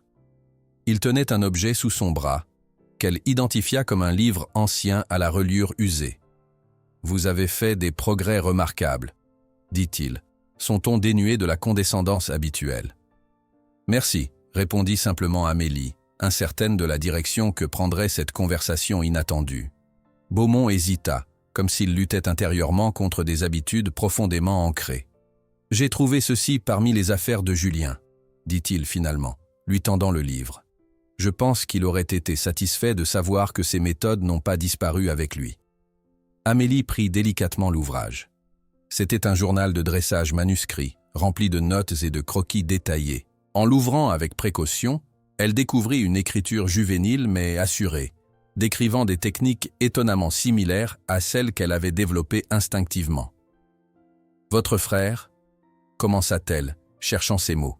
« Était peut-être plus sage que nous tous », compléta Beaumont, un voile de tristesse adoucissant momentanément ses traits austères. « Je vous laisse étudier cela. Nous en reparlerons demain. » À la veille de la grande démonstration, quand Amélie termine un entraînement final avec Étoile, elle trouve Beaumont qui l'attend à la sortie du manège, tenant un livre ancien et usé. « J'ai trouvé ceci parmi les affaires de Julien », dit-il, lui tendant un journal de dressage écrit à la main. « Je pense qu'il aurait été satisfait de savoir que ses méthodes n'ont pas disparu avec lui. »« J'ai trouvé ceci parmi les affaires de Julien », dit Beaumont, en tendant le journal usé à Amélie. « Je pense qu'il aurait été satisfait de savoir que ses méthodes n'ont pas disparu avec lui. » Cette nuit-là, Amélie ne dormit pas.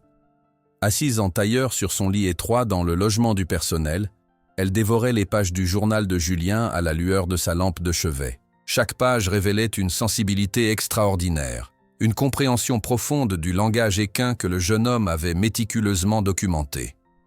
Ses croquis détaillés montraient des positions subtiles d'oreilles, des micro-expressions faciales des chevaux que peu d'humains prenaient la peine d'observer. « Père dit que je suis trop doux », avait écrit Julien dans une entrée datée de l'été 1999. Claude s'est moqué aujourd'hui quand j'ai passé 2 heures, simplement assis avec Tempête, sans essayer de la monter. Ils confondent gentillesse avec faiblesse. Mais j'ai vu comment ses muscles se sont détendus, comment sa respiration s'est synchronisée avec la mienne. C'est un langage plus ancien que nos mots. Amélie traçait ses phrases du bout des doigts, émue par l'écho troublant avec ses propres méthodes. Ce n'étaient pas seulement des techniques similaires, c'était une philosophie identique, comme si Julien et elle partageaient une même vision à travers les années. À l'aube, les yeux rougis par la fatigue mais l'esprit en ébullition, elle se dirigea vers les écuries plutôt que d'habitude. Quelque chose dans ses écrits lui donnait une nouvelle assurance. Elle n'était pas seule dans cette approche. Elle poursuivait, sans le savoir, un héritage interrompu. En approchant du box d'Étoile, elle perçut immédiatement que quelque chose n'allait pas. L'animal, habituellement calme à son arrivée matinale, s'agitait nerveusement, frappant occasionnellement la paroi de son sabot. Ses oreilles s'orientaient frénétiquement dans toutes les directions, signe d'une anxiété aiguë. « Qu'est-ce qui se passe, mon beau ?» murmura-t-elle en ouvrant délicatement la porte. Étoile soufflait bruyamment, ses naseaux dilatés. Il s'écarta d'Amélie, un comportement qu'il n'avait plus manifesté depuis des semaines. Quelque chose l'avait profondément perturbé pendant la nuit. Sophie apparut à l'entrée des écuries, son visage habituellement souriant marqué par l'inquiétude. « Amélie, j'allais te chercher. Il est comme ça depuis l'aube. »« Que s'est-il passé ?» demanda Amélie, maintenant sa voix délibérément basse et calme malgré son inquiétude croissante. Sophie hésita, jetant un regard furtif par-dessus son épaule. « J'ai vu Moreau rôder près des écuries cette nuit, vers 3 heures du matin. Il n'avait aucune raison d'être ici. » Un frisson glacial parcourut l'échine d'Amélie. Jean Moreau, le dresseur brutal que Beaumont avait congédié, nourrissait probablement une rancœur tenace. Est-il entré dans les écuries ? Je ne sais pas. J'étais au box des Poulinières quand je l'ai aperçu. Quand j'ai voulu vérifier, il avait disparu. Amélie s'approcha lentement d'Étoile, observant attentivement son comportement. Le cheval tournait en rond, refusant tout contact. Elle remarqua qu'il évitait particulièrement de frôler son dos contre les parois, un indice révélateur. « Michel », appela-t-elle doucement, « pouvez-vous venir examiner Étoile? Immédiatement, s'il vous plaît. » Le vétérinaire arriva promptement, alerté par l'urgence contenue dans sa voix. Ensemble, ils procédèrent à un examen minutieux de l'animal réticent. Ce fut Michel qui découvrit la preuve de leurs soupçons, une substance huileuse, presque invisible, appliquée stratégiquement sous l'emplacement habituel de la selle. « C'est de l'huile de moutarde mélangée à un autre irritant », constata-t-il après avoir reniflé ses doigts. « Un vieux truc malhonnête. Ça brûle la peau sans laisser de marques évidentes. Quand la selle est posée, l'animal devient fou de douleur et paraît indomptable, » compléta Amélie, la rage montant en elle. Qui ferait une chose pareille? Mais elle connaissait déjà la réponse. Moreau tentait de saboter la démonstration, de prouver que ces méthodes brutales étaient les seules efficaces avec un animal comme Étoile. « Il faut nettoyer ça immédiatement », ordonna Michel. « Sophie, apporte-moi la lotion calmante dans mon cabinet. Et de l'eau tiède, beaucoup d'eau. » Pendant l'heure suivante, ils travaillèrent délicatement à débarrasser Étoile de la substance irritante. Amélie lui parlait continuellement, sa voix douce contrastant avec la fureur qu'elle contenait. « Je suis désolé, mon brave. Je suis désolé qu'il t'ait encore fait du mal, mais nous sommes là maintenant. » Progressivement, sous leurs soins attentifs, l'animal se calma. La douleur s'estompait, mais Amélie savait que le traumatisme psychologique, lui, persistait. Toute la confiance patiemment construite risquait d'être compromise à la veille de l'événement crucial. « Le problème n'est pas seulement physique », expliqua-t-elle à Michel. « C'est comme si on l'avait ramené en arrière, au jour où les humains ne signifiaient que douleur pour lui. Que comptes-tu faire?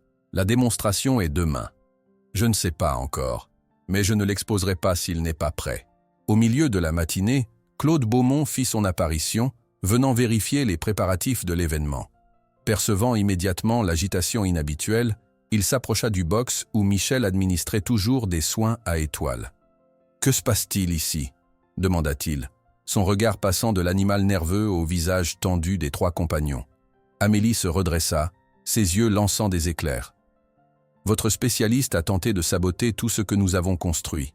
De quoi parlez-vous » Michel expliqua calmement la situation, montrant les traces résiduelles de la substance sur un linge humide. Le visage de Beaumont s'assombrit à mesure qu'il comprenait l'ampleur de la trahison. Sans un mot, il tourna les talons et quitta l'écurie à grandes enjambées. Moins d'une heure plus tard, des éclats de voix résonnèrent depuis la cour principale. Amélie, sortie pour chercher des compresses fraîches, assista à une scène stupéfiante. Beaumont, d'ordinaire si maître de lui-même, confrontait publiquement Moreau. « Comment osez-vous » rugissait-il, son visage congestionné par la colère. « Vous entrez clandestinement dans ma propriété pour saboter mon événement ?» Moreau, pris au dépourvu, tentait de nier l'évidence. « Je ne vois pas de quoi vous parlez, monsieur. Je venais simplement proposer mes services pour demain, considérant l'importance de... » « Sortez de ma propriété !» coupa Beaumont d'une voix glaciale. « Immédiatement. Et si jamais vous vous approchez à nouveau d'un seul de mes chevaux, je veillerai personnellement à ce que vous ne trouviez plus jamais de travail dans le milieu équestre en France. » Cette confrontation, aussi satisfaisante soit-elle, ne résolvait pas le problème immédiat. Réunis dans le bureau de Michel, Amélie, Sophie et le vétérinaire tenaient un conseil de crise. « Étoile est traumatisée à nouveau », constatait Michel. Son rythme cardiaque reste élevé malgré les calmants légers que j'ai administrés. Nous ne pouvons pas procéder comme prévu. « Mais tous ces gens qui viennent demain ?» commença Sophie. « La santé d'Étoile passe avant tout », trancha Amélie. « Je refuse de le forcer à performer s'il n'est pas prêt. Il a besoin de choix aujourd'hui, pas de contraintes. » Beaumont, qui était entré silencieusement pendant leur discussion, intervint d'une voix étonnamment douce. « Que proposez-vous alors ?» Amélie réfléchit intensément. Dans le journal, Julien écrivait sur des démonstrations de liberté dirigée. Nous pourrions adapter ce concept. « Expliquez-moi » demanda Beaumont, s'asseyant parmi eux comme un simple participant à cette réunion improvisée. Au lieu d'une performance structurée où Étoile doit suivre un programme précis, Nous créons un espace où il peut choisir de participer ou non. Je serai là, proposant une interaction, mais sans rien imposer. C'est risqué, objecta Michel. Et si Étoile choisit de ne pas coopérer du tout? Alors ce sera sa vérité du moment, et elle sera tout aussi valable, répondit Amélie avec conviction. Les spectateurs verront un processus authentique, pas un spectacle artificiel. À la surprise générale, Beaumont hocha lentement la tête. Dans le journal, Julien parlait de l'honnêteté comme fondement de toute relation équine véritable. Montrer le processus réel, avec ses défis, c'est peut-être plus éducatif qu'une performance parfaite. Cette décision prise, ils se mirent immédiatement au travail pour réorganiser l'événement. Beaumont, révélant une facette insoupçonnée, s'impliqua personnellement dans chaque détail.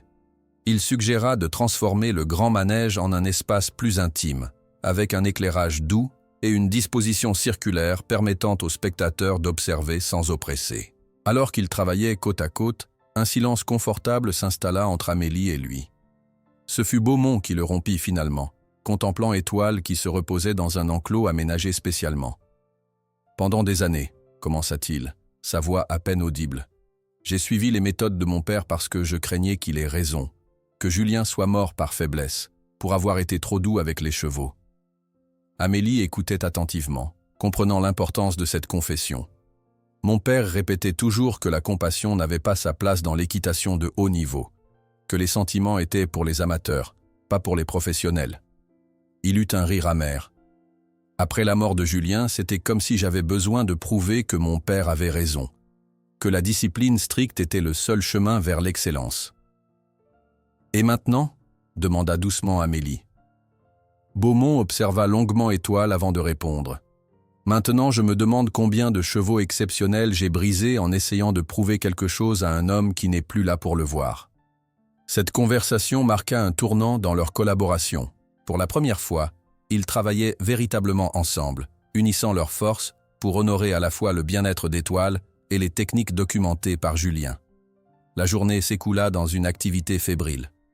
Michel surveillait attentivement l'état physique d'Étoile, tandis que Sophie mobilisait le personnel pour transformer le manège selon les nouvelles directives.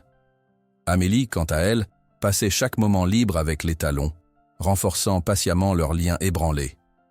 Au crépuscule, alors que les premiers visiteurs arrivaient déjà au village pour l'événement du lendemain, Beaumont retrouva Amélie près des paddocks, où Étoile broutait paisiblement, visiblement plus détendue après cette journée de soins attentifs. « Demain sera différent de tout ce que nous avions prévu, » dit-il en contemplant le soleil couchant qui dorait les collines normandes. Mais peut-être plus vrai. Il posa une main hésitante sur l'épaule d'Amélie, un geste qui semblait lui coûter mais qu'il accomplissait avec une sincérité palpable. « Aujourd'hui, nous ne présenterons pas seulement un cheval récupéré, mais aussi une méthode que j'ai enterrée avec mon frère. » Sa voix s'étrangla légèrement sur ces derniers mots, et pour la première fois, Amélie vit clairement la blessure profonde qui unissait l'aristocrate arrogant au cheval traumatisé. Tous deux portèrent des cicatrices invisibles de perte. Pour la première fois, Amélie vit clairement la blessure profonde qui unissait l'aristocrate arrogant au cheval traumatisé.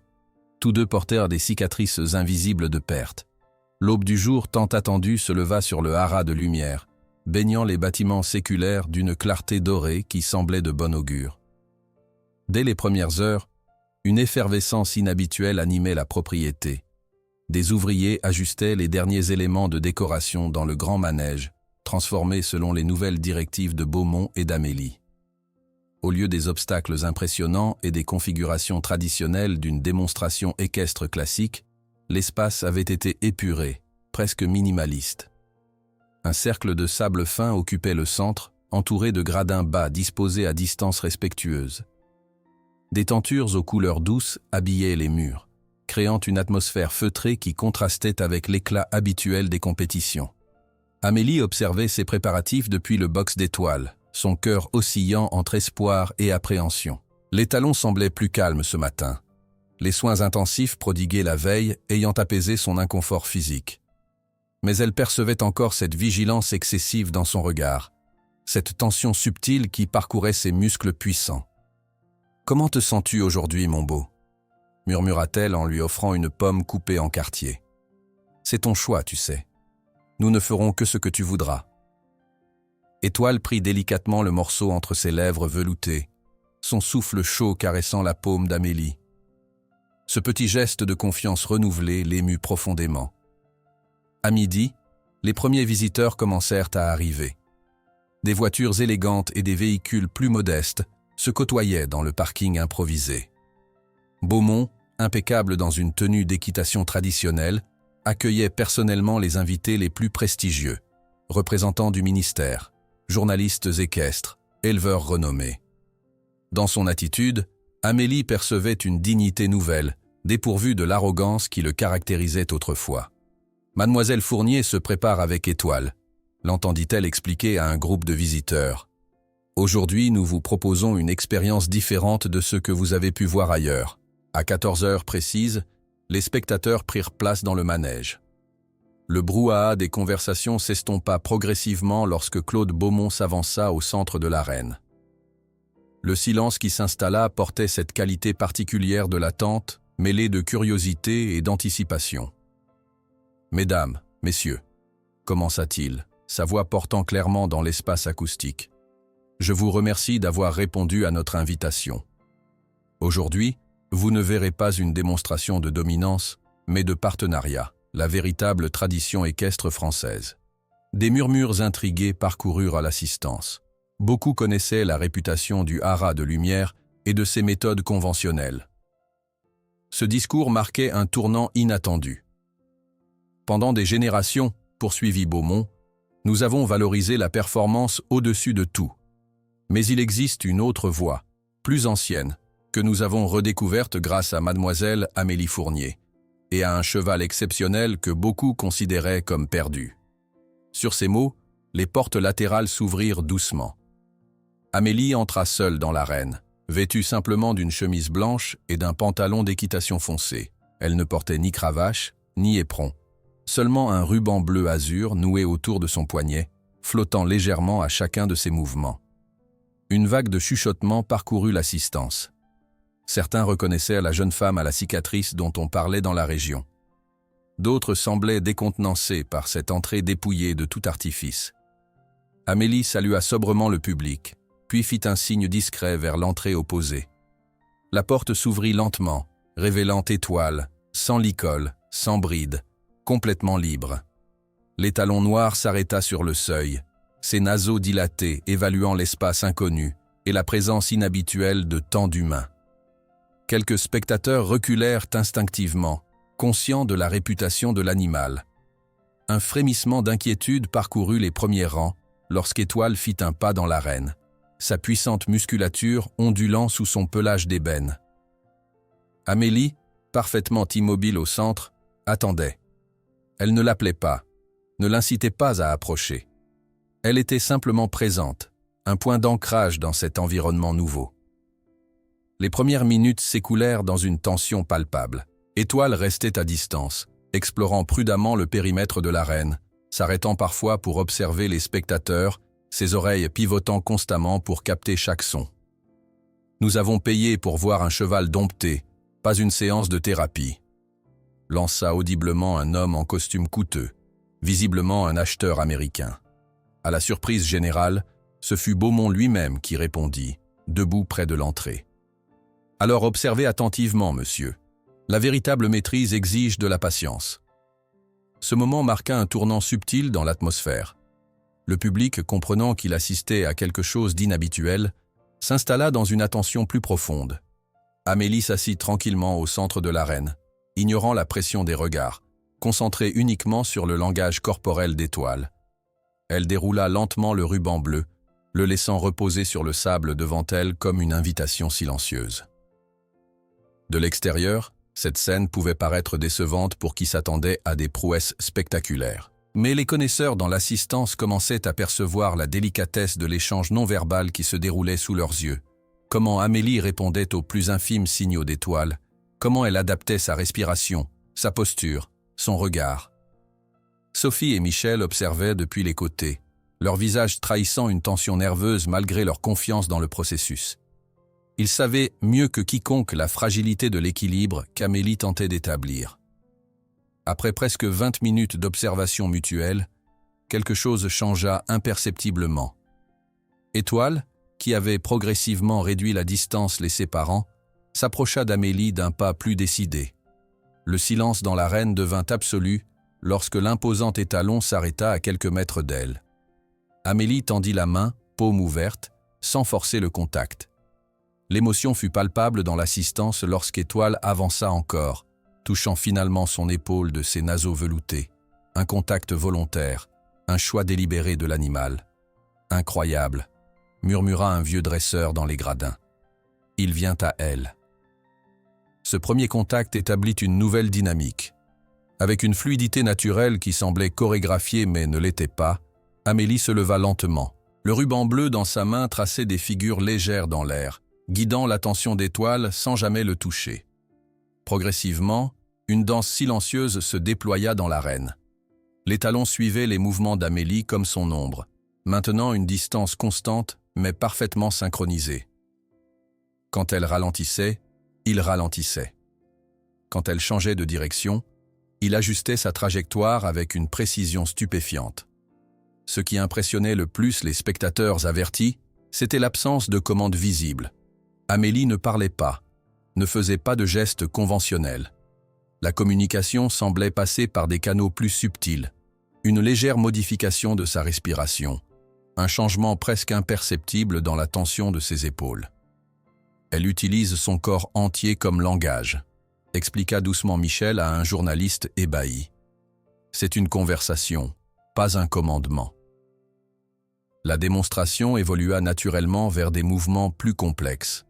Étoile commença à exécuter des figures classiques de haute école, des demi-voltes parfaites, des transitions fluides entre différentes allures, mais toujours à distance d'Amélie, sans contact physique direct, par pure volonté de l'imiter ou de la suivre.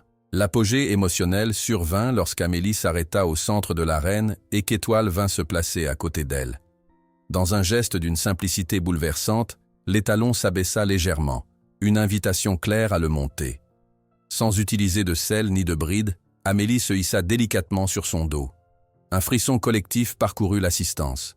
Ce n'était pas l'acte en lui-même qui impressionnait, nombre de cavaliers montait accru, mais la qualité de consentement évidente dans ce moment. Étoile avait choisi. Leur tour de piste fut d'une beauté épurée. Amélie ne tenait pas même les crins comme appui. Ses mains reposaient légèrement sur ses propres cuisses. Leurs mouvements atteignaient cette harmonie parfaite où l'on ne pouvait plus distinguer qui guidait qui. En revenant au centre, elle glissa doucement au sol et, dans le geste le plus symbolique de la démonstration, détacha complètement le ruban bleu de son poignet. Sans cette dernière connexion tangible, elle fit quelques pas. Étoile la suivit parfaitement, par choix pur, continuant leur danse synchronisée sans aucun accessoire qui les reliait. Le silence qui enveloppa l'arène était presque sacré. Les spectateurs retenaient collectivement leur souffle, conscients d'assister à quelque chose qui transcendait la simple performance équestre. Ce n'était plus une démonstration technique, mais la révélation d'une relation authentique, bâtie sur la confiance mutuelle et le respect. Lorsqu'enfin Amélie et Étoile saluèrent, côte à côte, ce ne furent pas des applaudissements tonitruants qui éclatèrent, mais un murmure admiratif qui enfla progressivement, ponctué de discussions animées entre voisins. Des experts équestres échangeaient des regards stupéfaits, réévaluant visiblement leur certitude. Beaumont conclut la présentation, sa voix inhabituellement émue. Ceci, mesdames et messieurs, est le véritable héritage de l'équitation française, non pas le contrôle, mais l'harmonie. La foule se dispersa lentement, visiblement transformée par ce qu'elle venait de voir. Des groupes se formaient dans la cour, débattant avec animation des implications de cette approche. Des termes comme « révolutionnaire » et « retour aux sources » s'entremêlaient dans les conversations. Amélie, épuisée mais profondément satisfaite, reconduisait Étoile vers son box quand un homme distingué d'une cinquantaine d'années l'approcha, accompagné de Beaumont et de Michel Renard. « Mademoiselle Fournier » commença-t-il respectueusement. « Je suis Philippe Leclerc, directeur du ministère du patrimoine culturel. Ce que j'ai vu aujourd'hui ne peut simplement pas se terminer avec une démonstration. La France a besoin de préserver ce savoir avant qu'il ne soit perdu à nouveau. Ce que j'ai vu aujourd'hui ne peut simplement pas se terminer avec une démonstration. La France a besoin de préserver ce savoir avant qu'il ne soit perdu à nouveau. Les paroles de Philippe Leclerc résonnèrent dans l'esprit d'Amélie longtemps après que la foule se fut dispersée. Cette journée, qui avait commencé dans l'anxiété, s'achevait avec une promesse inattendue. Le directeur du ministère du Patrimoine culturel avait vu dans leur démonstration bien plus qu'une simple performance équestre. Il y avait reconnu un héritage culturel à préserver. Dans les jours qui suivirent, le Haras de Lumière connut une effervescence sans précédent. Des réunions se succédaient dans le bureau de Beaumont, où Leclerc et son équipe présentaient leur vision, transformer une partie de la propriété en centre officiel de préservation des techniques équestres traditionnelles, financé par des subventions gouvernementales. « Nous proposons un partenariat », expliquait Leclerc, déployant des plans préliminaires sur le bureau en acajou. Le Haras conserverait son activité commerciale, mais développerait en parallèle un programme de formation et de recherche. Beaumont, assis dans son fauteuil de cuir, écoutait avec une expression indéchiffrable.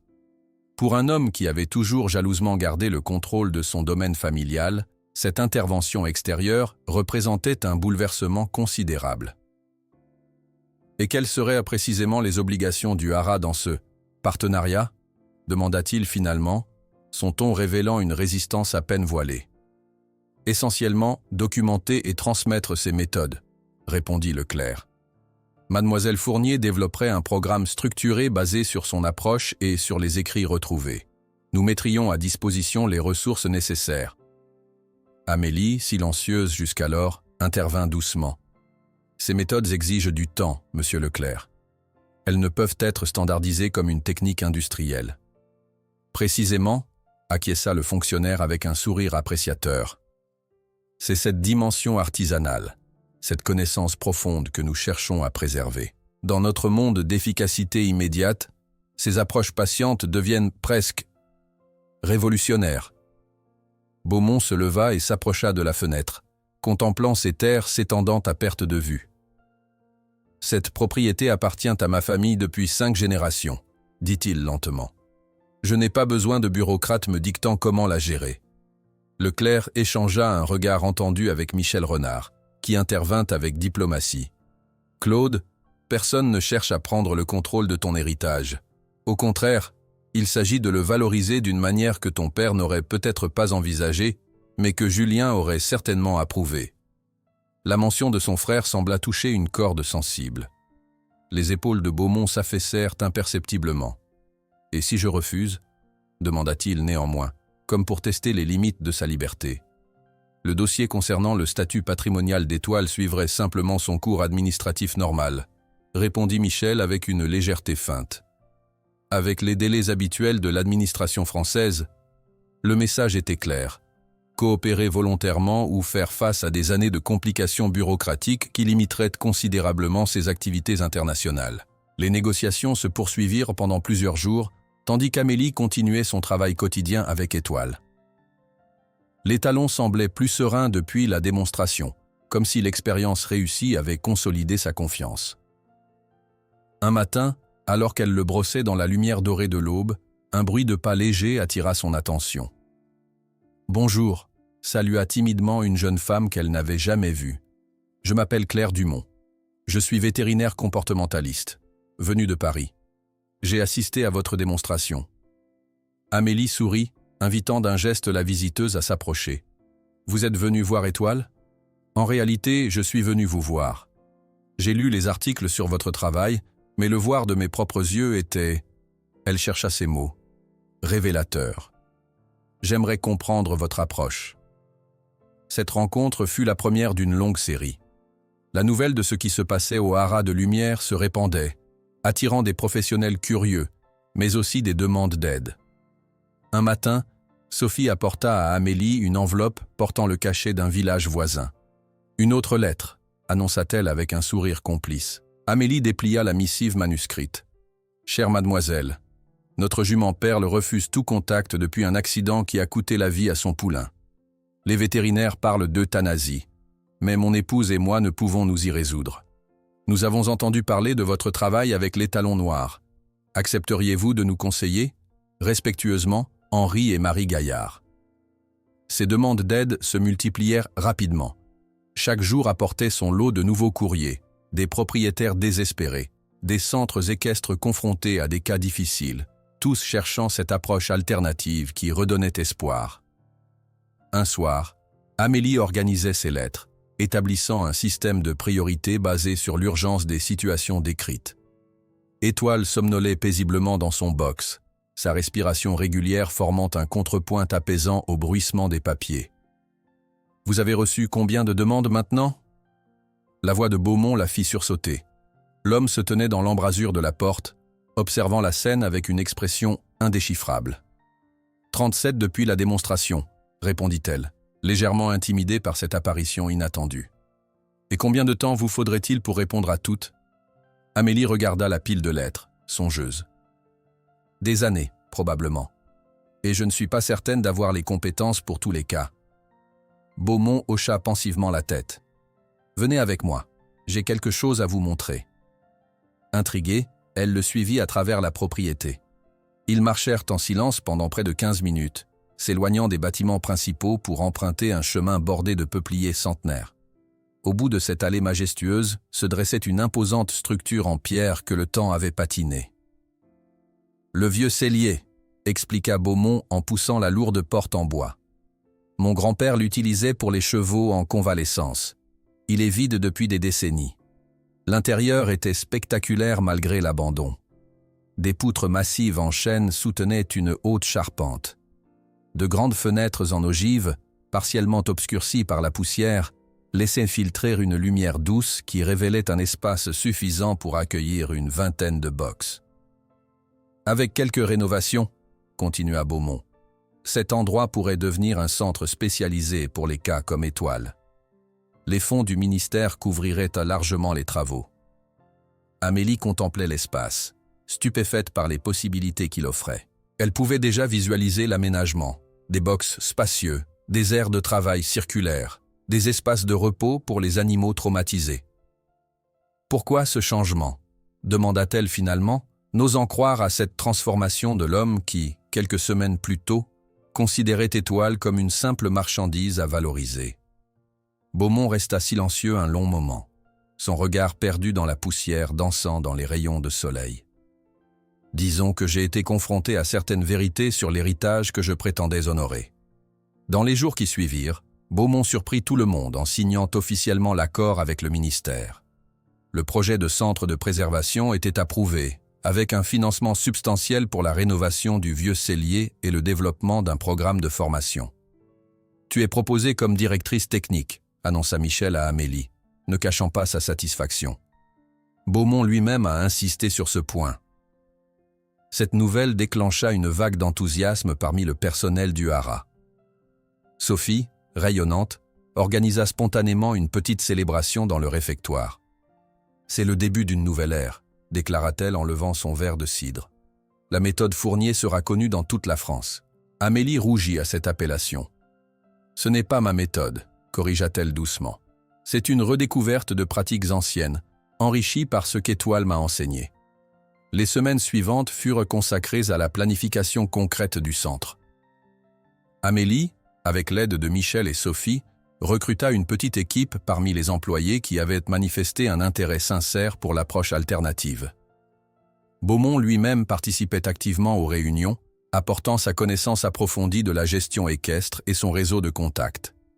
Un matin, alors que les premiers travaux de rénovation commençaient, Amélie trouva sur son bureau une plaque en bronze fraîchement gravée. L'inscription indiquait « Centre Julien Beaumont pour l'harmonie équestre ».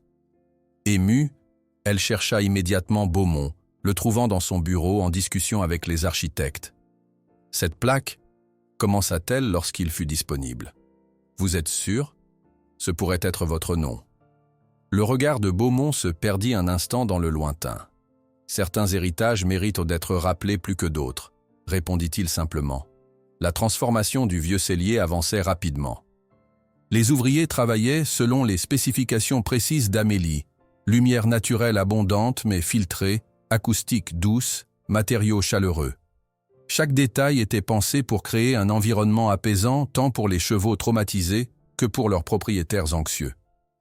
L'arrivée de Claire Dumont, la vétérinaire comportementaliste de Paris, comme première stagiaire officielle du programme, marqua une étape importante. D'autres professionnels suivirent rapidement. Un ostéopathe équin d'Allemagne, une dresseuse espagnole spécialisée dans les cas difficiles, un jeune maréchal ferrant passionné par les approches alternatives. À mesure que la date d'inauguration approchait, l'excitation grandissait. Des journalistes spécialisés demandaient des interviews. Des associations de protection animale manifestaient leur soutien. Le petit village voisin bénéficiait déjà des retombées économiques, avec son auberge affichant complet pour la première fois depuis des années. La veille de l'inauguration officielle, Amélie fit une dernière visite au chantier presque achevé. Dans la lumière dorée du couchant, le centre Julien Beaumont resplendissait, mélange harmonieux de pierres anciennes et d'aménagements modernes discrets. À ses côtés, Étoile observait tranquillement ce nouveau territoire, ses oreilles pivotant avec curiosité. En rentrant vers les écuries principales, Amélie remarqua une agitation inhabituelle chez les talons. Contrairement à leur habitude du soir, ils ne marchaient pas paisiblement à ses côtés, mais trottaient nerveusement, s'arrêtant pour hennir doucement en direction du nouveau centre. « Qu'y a-t-il, mon beau ?» murmura-t-elle, intriguée par ce comportement. « Tu sens quelque chose ?» Michel, qui croisait leur chemin, s'arrêta pour observer l'animal. « On dirait de l'excitation, pas de la peur », nota-t-il, comme s'il anticipait quelque chose. « Tu crois qu'il comprend ce qui se passe? Le changement qui arrive ?» demanda Amélie, toujours fascinée par l'intelligence émotionnelle d'Étoile. « Les chevaux perçoivent les transformations d'énergie bien avant nous, » répondit le vétérinaire avec un sourire. « Peut-être sent-il que demain marque le début d'une nouvelle vie, pas seulement pour lui, mais pour beaucoup d'autres comme lui. » Cette nuit-là, Amélie trouva Beaumont dans le bureau, observant silencieusement Étoile. « Demain, beaucoup de personnes importantes viendront voir ce que nous avons construit. Mais il y a une décision finale que je dois prendre, » dit-il avec une expression énigmatique. « Et vous seul pouvez m'aider à la prendre. »« Et vous seul pouvez m'aider à la prendre, » dit Beaumont, son regard fixé sur Étoile qui s'était approchée de la fenêtre du bureau comme s'il écoutait leur conversation. L'aube du jour de l'inauguration baigna le haras de lumière d'une clarté presque irréelle. Amélie s'était levée avant les premiers rayons du soleil, tirée du sommeil par une excitation mêlée d'appréhension. En se dirigeant vers les écuries, elle aperçut Beaumont qui l'attendait devant le box d'Étoile, tenant une enveloppe cachetée. « J'ai pris ma décision », annonça-t-il sans préambule lorsqu'elle s'approcha. « Ces documents officialisent le transfert de propriété d'Étoile à votre nom et à celui du centre. » Amélie prit l'enveloppe d'une main tremblante. « Je ne comprends pas. »« C'est simple, » poursuivit Beaumont, sa voix inhabituellement douce. « Étoile vous appartient désormais, ainsi qu'au centre Julien Beaumont. Ces papiers garantissent qu'il ne sera jamais vendu, jamais séparé de ce lieu qu'il a contribué à créer. » Les yeux d'Amélie s'emplirent de larmes. « Je ne sais pas quoi dire. Il n'a jamais été vraiment à moi. Exactement pour cette raison que ce doit être vous qui garantissiez son avenir, » répondit Beaumont avec un sourire compréhensif. « Vous n'avez jamais cherché à le posséder, seulement à le comprendre. » Cette conversation fut interrompue par l'arrivée des premiers préparatifs pour la cérémonie d'ouverture. Le haras bourdonnait d'activité. Ouvriers ajustant les dernières décorations, traiteurs installant buffets et rafraîchissements, personnel nerveux vérifiant chaque détail une dernière fois. À 10 heures, les invités commencèrent à arriver. Une diversité remarquable se manifestait parmi eux, représentants officiels en costumes impeccables, figures du monde équestre, journalistes, mais aussi villageois en tenue du dimanche, venus nombreux pour cet événement qui avait transformé leur communauté. Le grand manège, réaménagé pour l'occasion, se remplit progressivement. Au premier rang, Madame Laurent et le vieux Gustave échangeaient des regards satisfaits. Michel Renard accueillait ses collègues vétérinaires venus de toute la France, tandis que Sophie guidait un groupe d'enfants vers des places réservées. Lorsque Beaumont s'avança vers l'estrade centrale, un silence respectueux s'installa. L'aristocrate, vêtu sobrement mais élégamment, paraissait transformé. La rigidité hautaine qui le caractérisait autrefois avait laissé place à une dignité plus accessible, presque vulnérable. « Mesdames, messieurs » commença-t-il, sa voix portant clairement dans l'espace. C'est avec une émotion particulière que j'inaugure aujourd'hui le centre Julien Beaumont pour l'harmonie équestre. Il marqua une pause, visiblement ému. Pendant des générations, cette propriété a valorisé les résultats plutôt que le bien-être, la performance plutôt que la relation. Aujourd'hui, nous corrigeons cette erreur. Ce qui suivit fut une confession publique que personne n'aurait pu anticiper. Beaumont évoqua le parcours contradictoire de sa famille, l'héritage sévère de son père et le souvenir lumineux de son frère Julien, dont les méthodes douces avaient été ridiculisées. L'arrivée d'Amélie Fournier et sa rencontre avec Étoile m'ont forcé à confronter une vérité inconfortable, poursuivit-il. Ce n'est pas la force qui crée l'excellence, mais la compréhension mutuelle. Ce n'est pas la domination qui révèle la beauté d'un cheval, mais la liberté qu'on lui accorde de s'exprimer pleinement. Ces paroles touchèrent profondément l'assistance.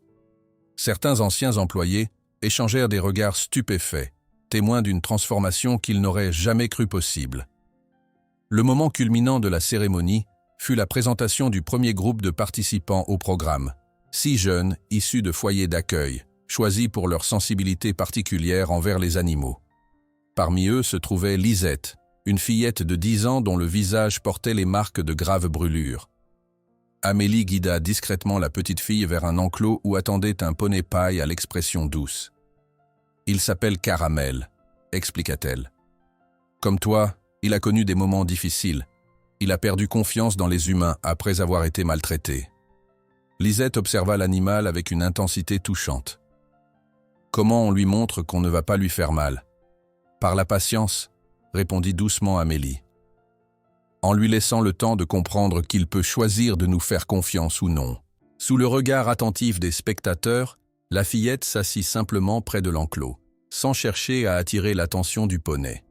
Elle commença à fredonner une mélodie simple, rappelant inconsciemment la première approche d'Amélie avec Étoile. Le parallèle n'échappa à personne. Le cercle se complétait. La connaissance se transmettait déjà à la génération suivante. La démonstration principale débuta lorsqu'Amélie et Étoile entrèrent dans le grand manège.